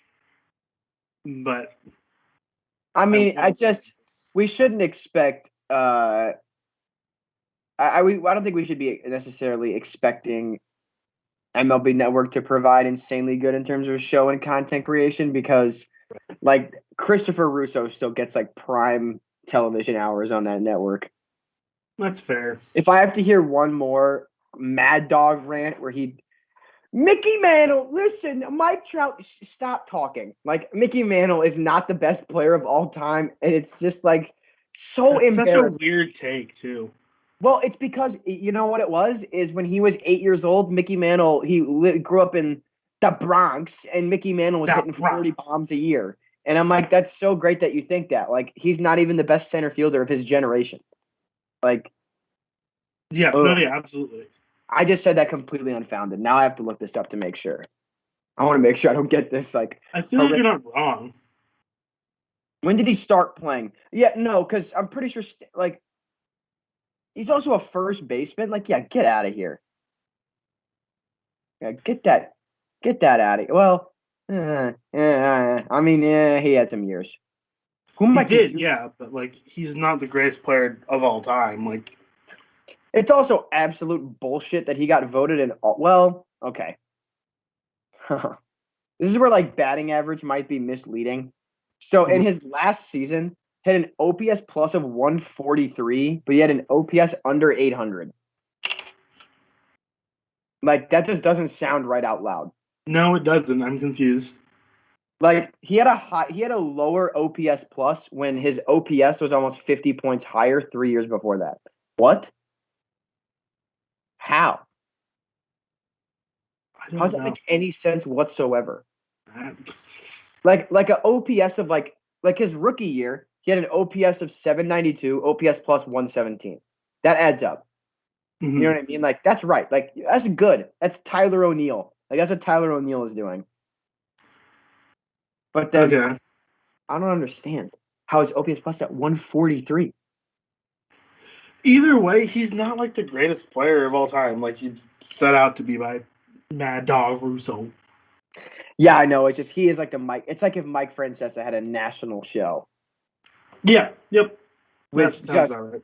I'm just also just naming. That's been the theme since this game has been over. Is me just naming worlds that I wish I wish did not exist that I've now spoken into existence.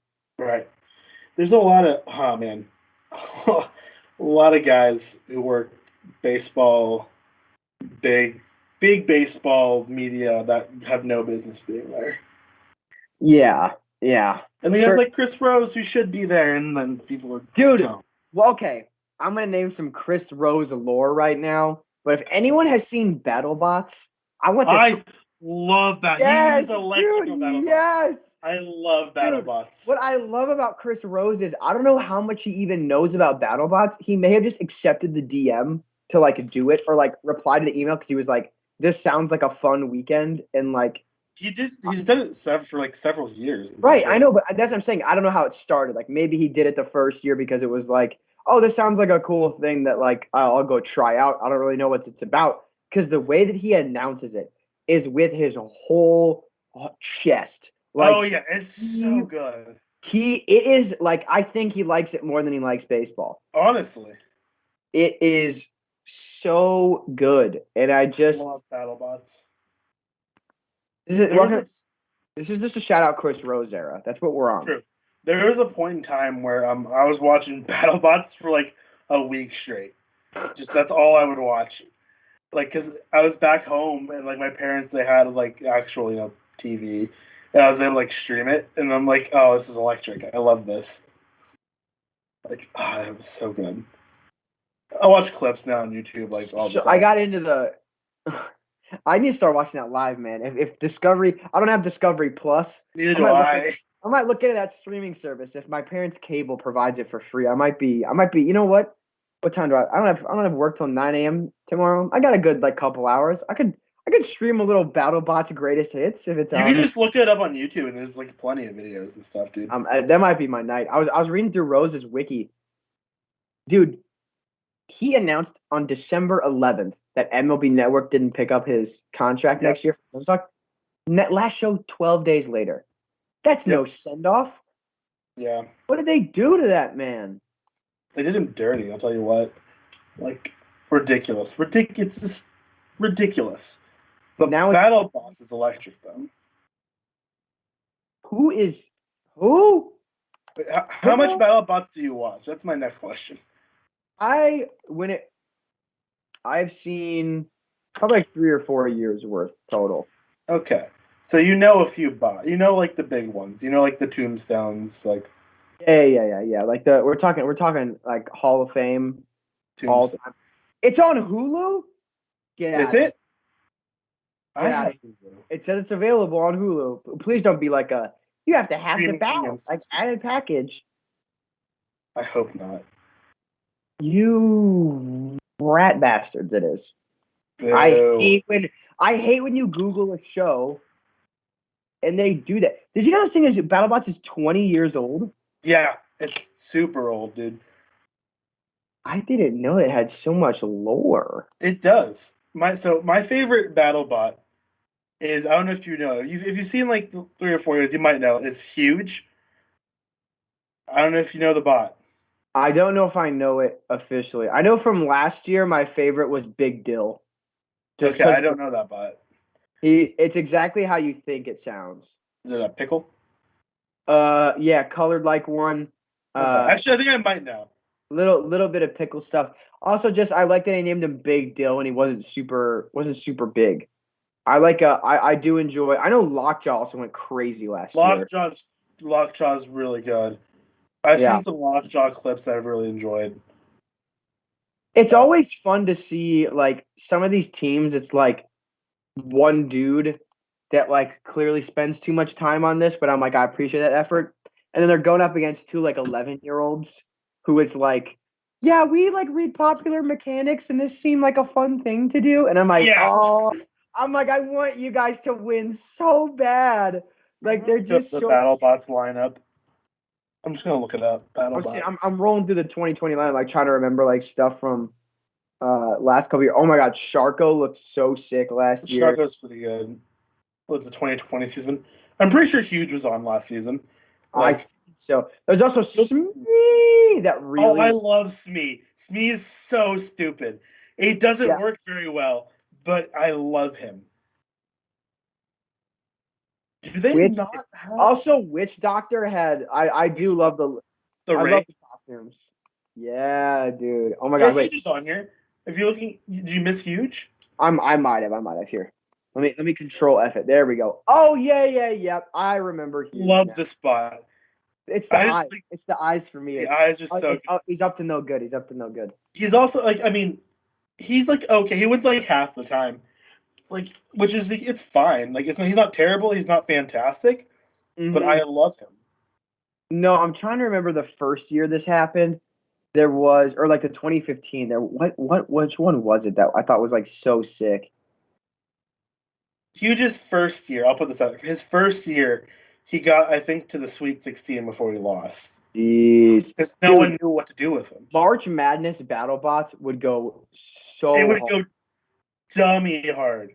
Like betting on it, like that's what I think. Like the biggest, I think the biggest obstacle I think people have with betting is, at least maybe this is maybe speaking from a personal experience. I take issue with putting my financial success on like a human being.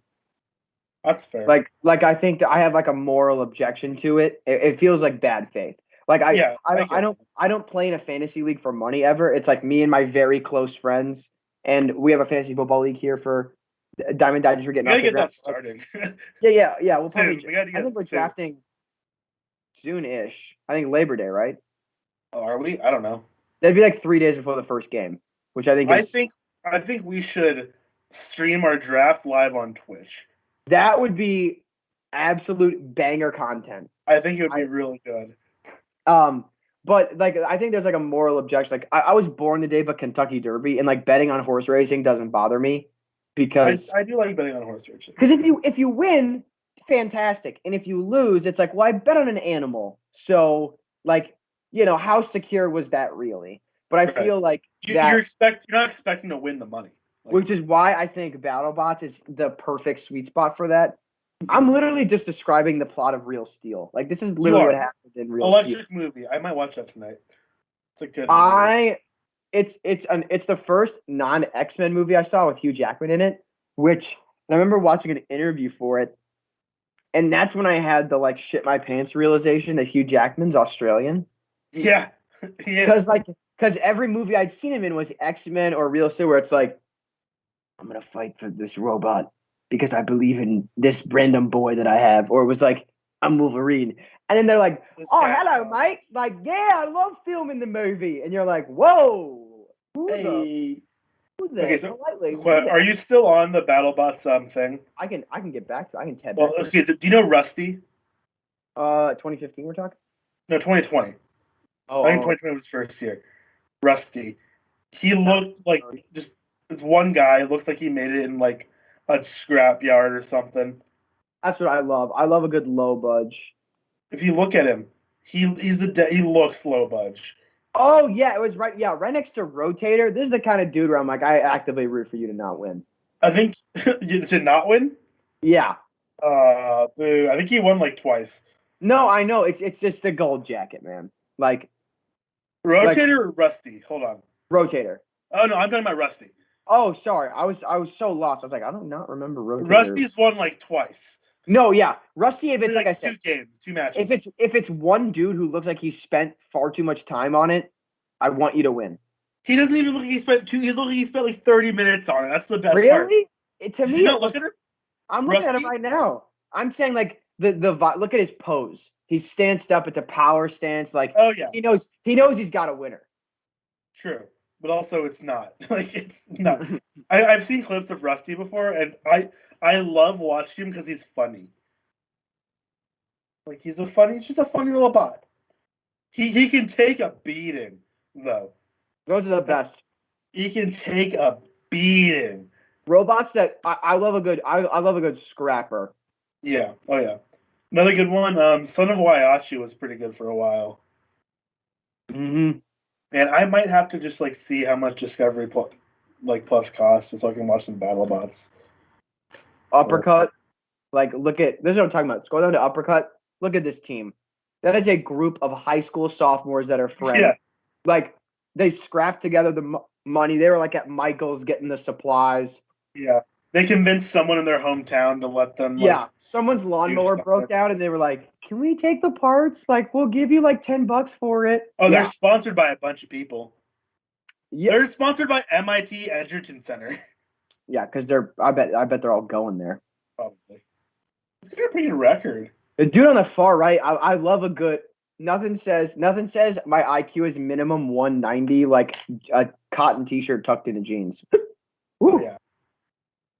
Dude, can we talk about the guy's pajama pants second from the right, though? Yeah, that's Electric. bro. With that messy hair, he woke up late.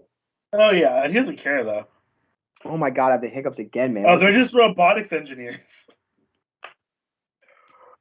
They're actively, like, just people doing stuff. Interesting fact. Uppercut's new weapon has enough torque to open about 7 pickle jars at the same time. I need like one, but I appreciate that. I appreciate the fun fact. Yeah. I haven't seen some of these bots, though. Some of these bots are new to me. I didn't know that Big Dill was from Seattle. Oh, love Seattle. Oh, man, Witch Doctor is so iconic. Oh my god, bro. I didn't beat these hiccups yet. Yeah, breathe in real quick. I'll keep talking about BattleBots. I love BattleBots. Sharko is really. I've seen Sharko once or twice.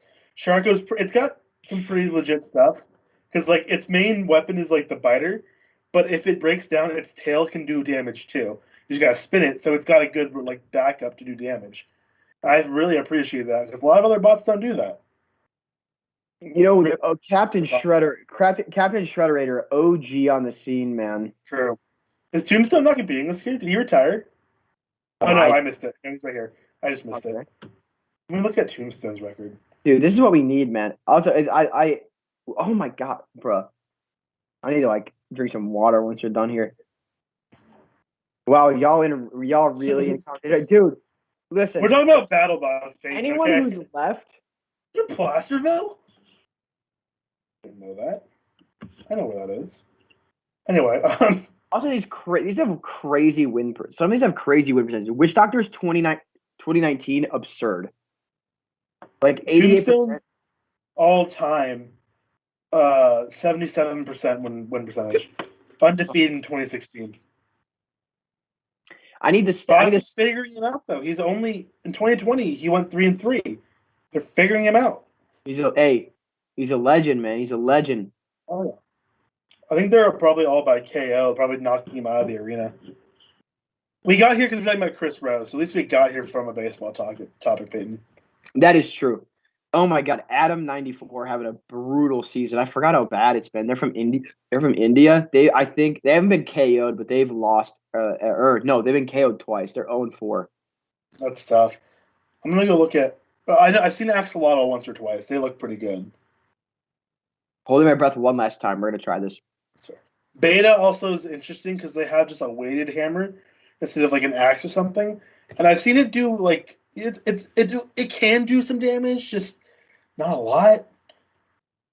But I think you can probably do more than it does. Bronco's also a classic. Bronco's been around forever. I'm gonna go look at Huge's record really quick, and then we can wrap this up. Like in 2020, I want to know. Someone tells me they weren't fantastic. All right, I think we beat him. I think we beat it finally. They went 2-4 in 2020. You know who else I love the costumes for is Kronos. Kronos? Let me look at Kronos. I mean, they get slapped like every year, but I feel like. I remember Kronos. Oh yeah, Kronos is fun. Also, I like how Chomp is just like a John Deere. It looks like just a John Deere sponsored BattleBot. I'm shocked it's not. Honestly, same. Also, they put the pregnant woman like directly front and center. I respect it. Yeah, just showing it does look kind of funny though because it looks like it's all dudes and the one girl, and it looks like this is like a polyamorous like. We've named our son BattleBot. Also from Burbank and Seattle. Imagine that's like where the group. Dude, is Seattle? I'm trying to move out there, man, in the next couple of years. So am I. Dude, DD in a new city. New city, yeah. Dude, want to know where they're from. Like, I want to know where BattleBots are. If we're both in Seattle, we need to find some big. Your math, like I'll come up with the branding. I'll do all the artsy shit. We just get a couple engineers. Seattle seems like the place to be for BattleBots. That's all I'm saying. Food for thought. Food for thought.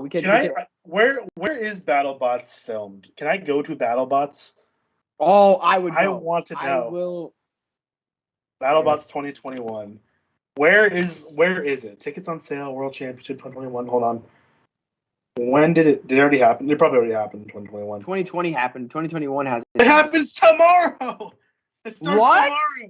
Tomorrow through September 4th. Wait, where is it? I need to know. It's August 23rd to September 4th. No way. Wait, Las where? Vegas.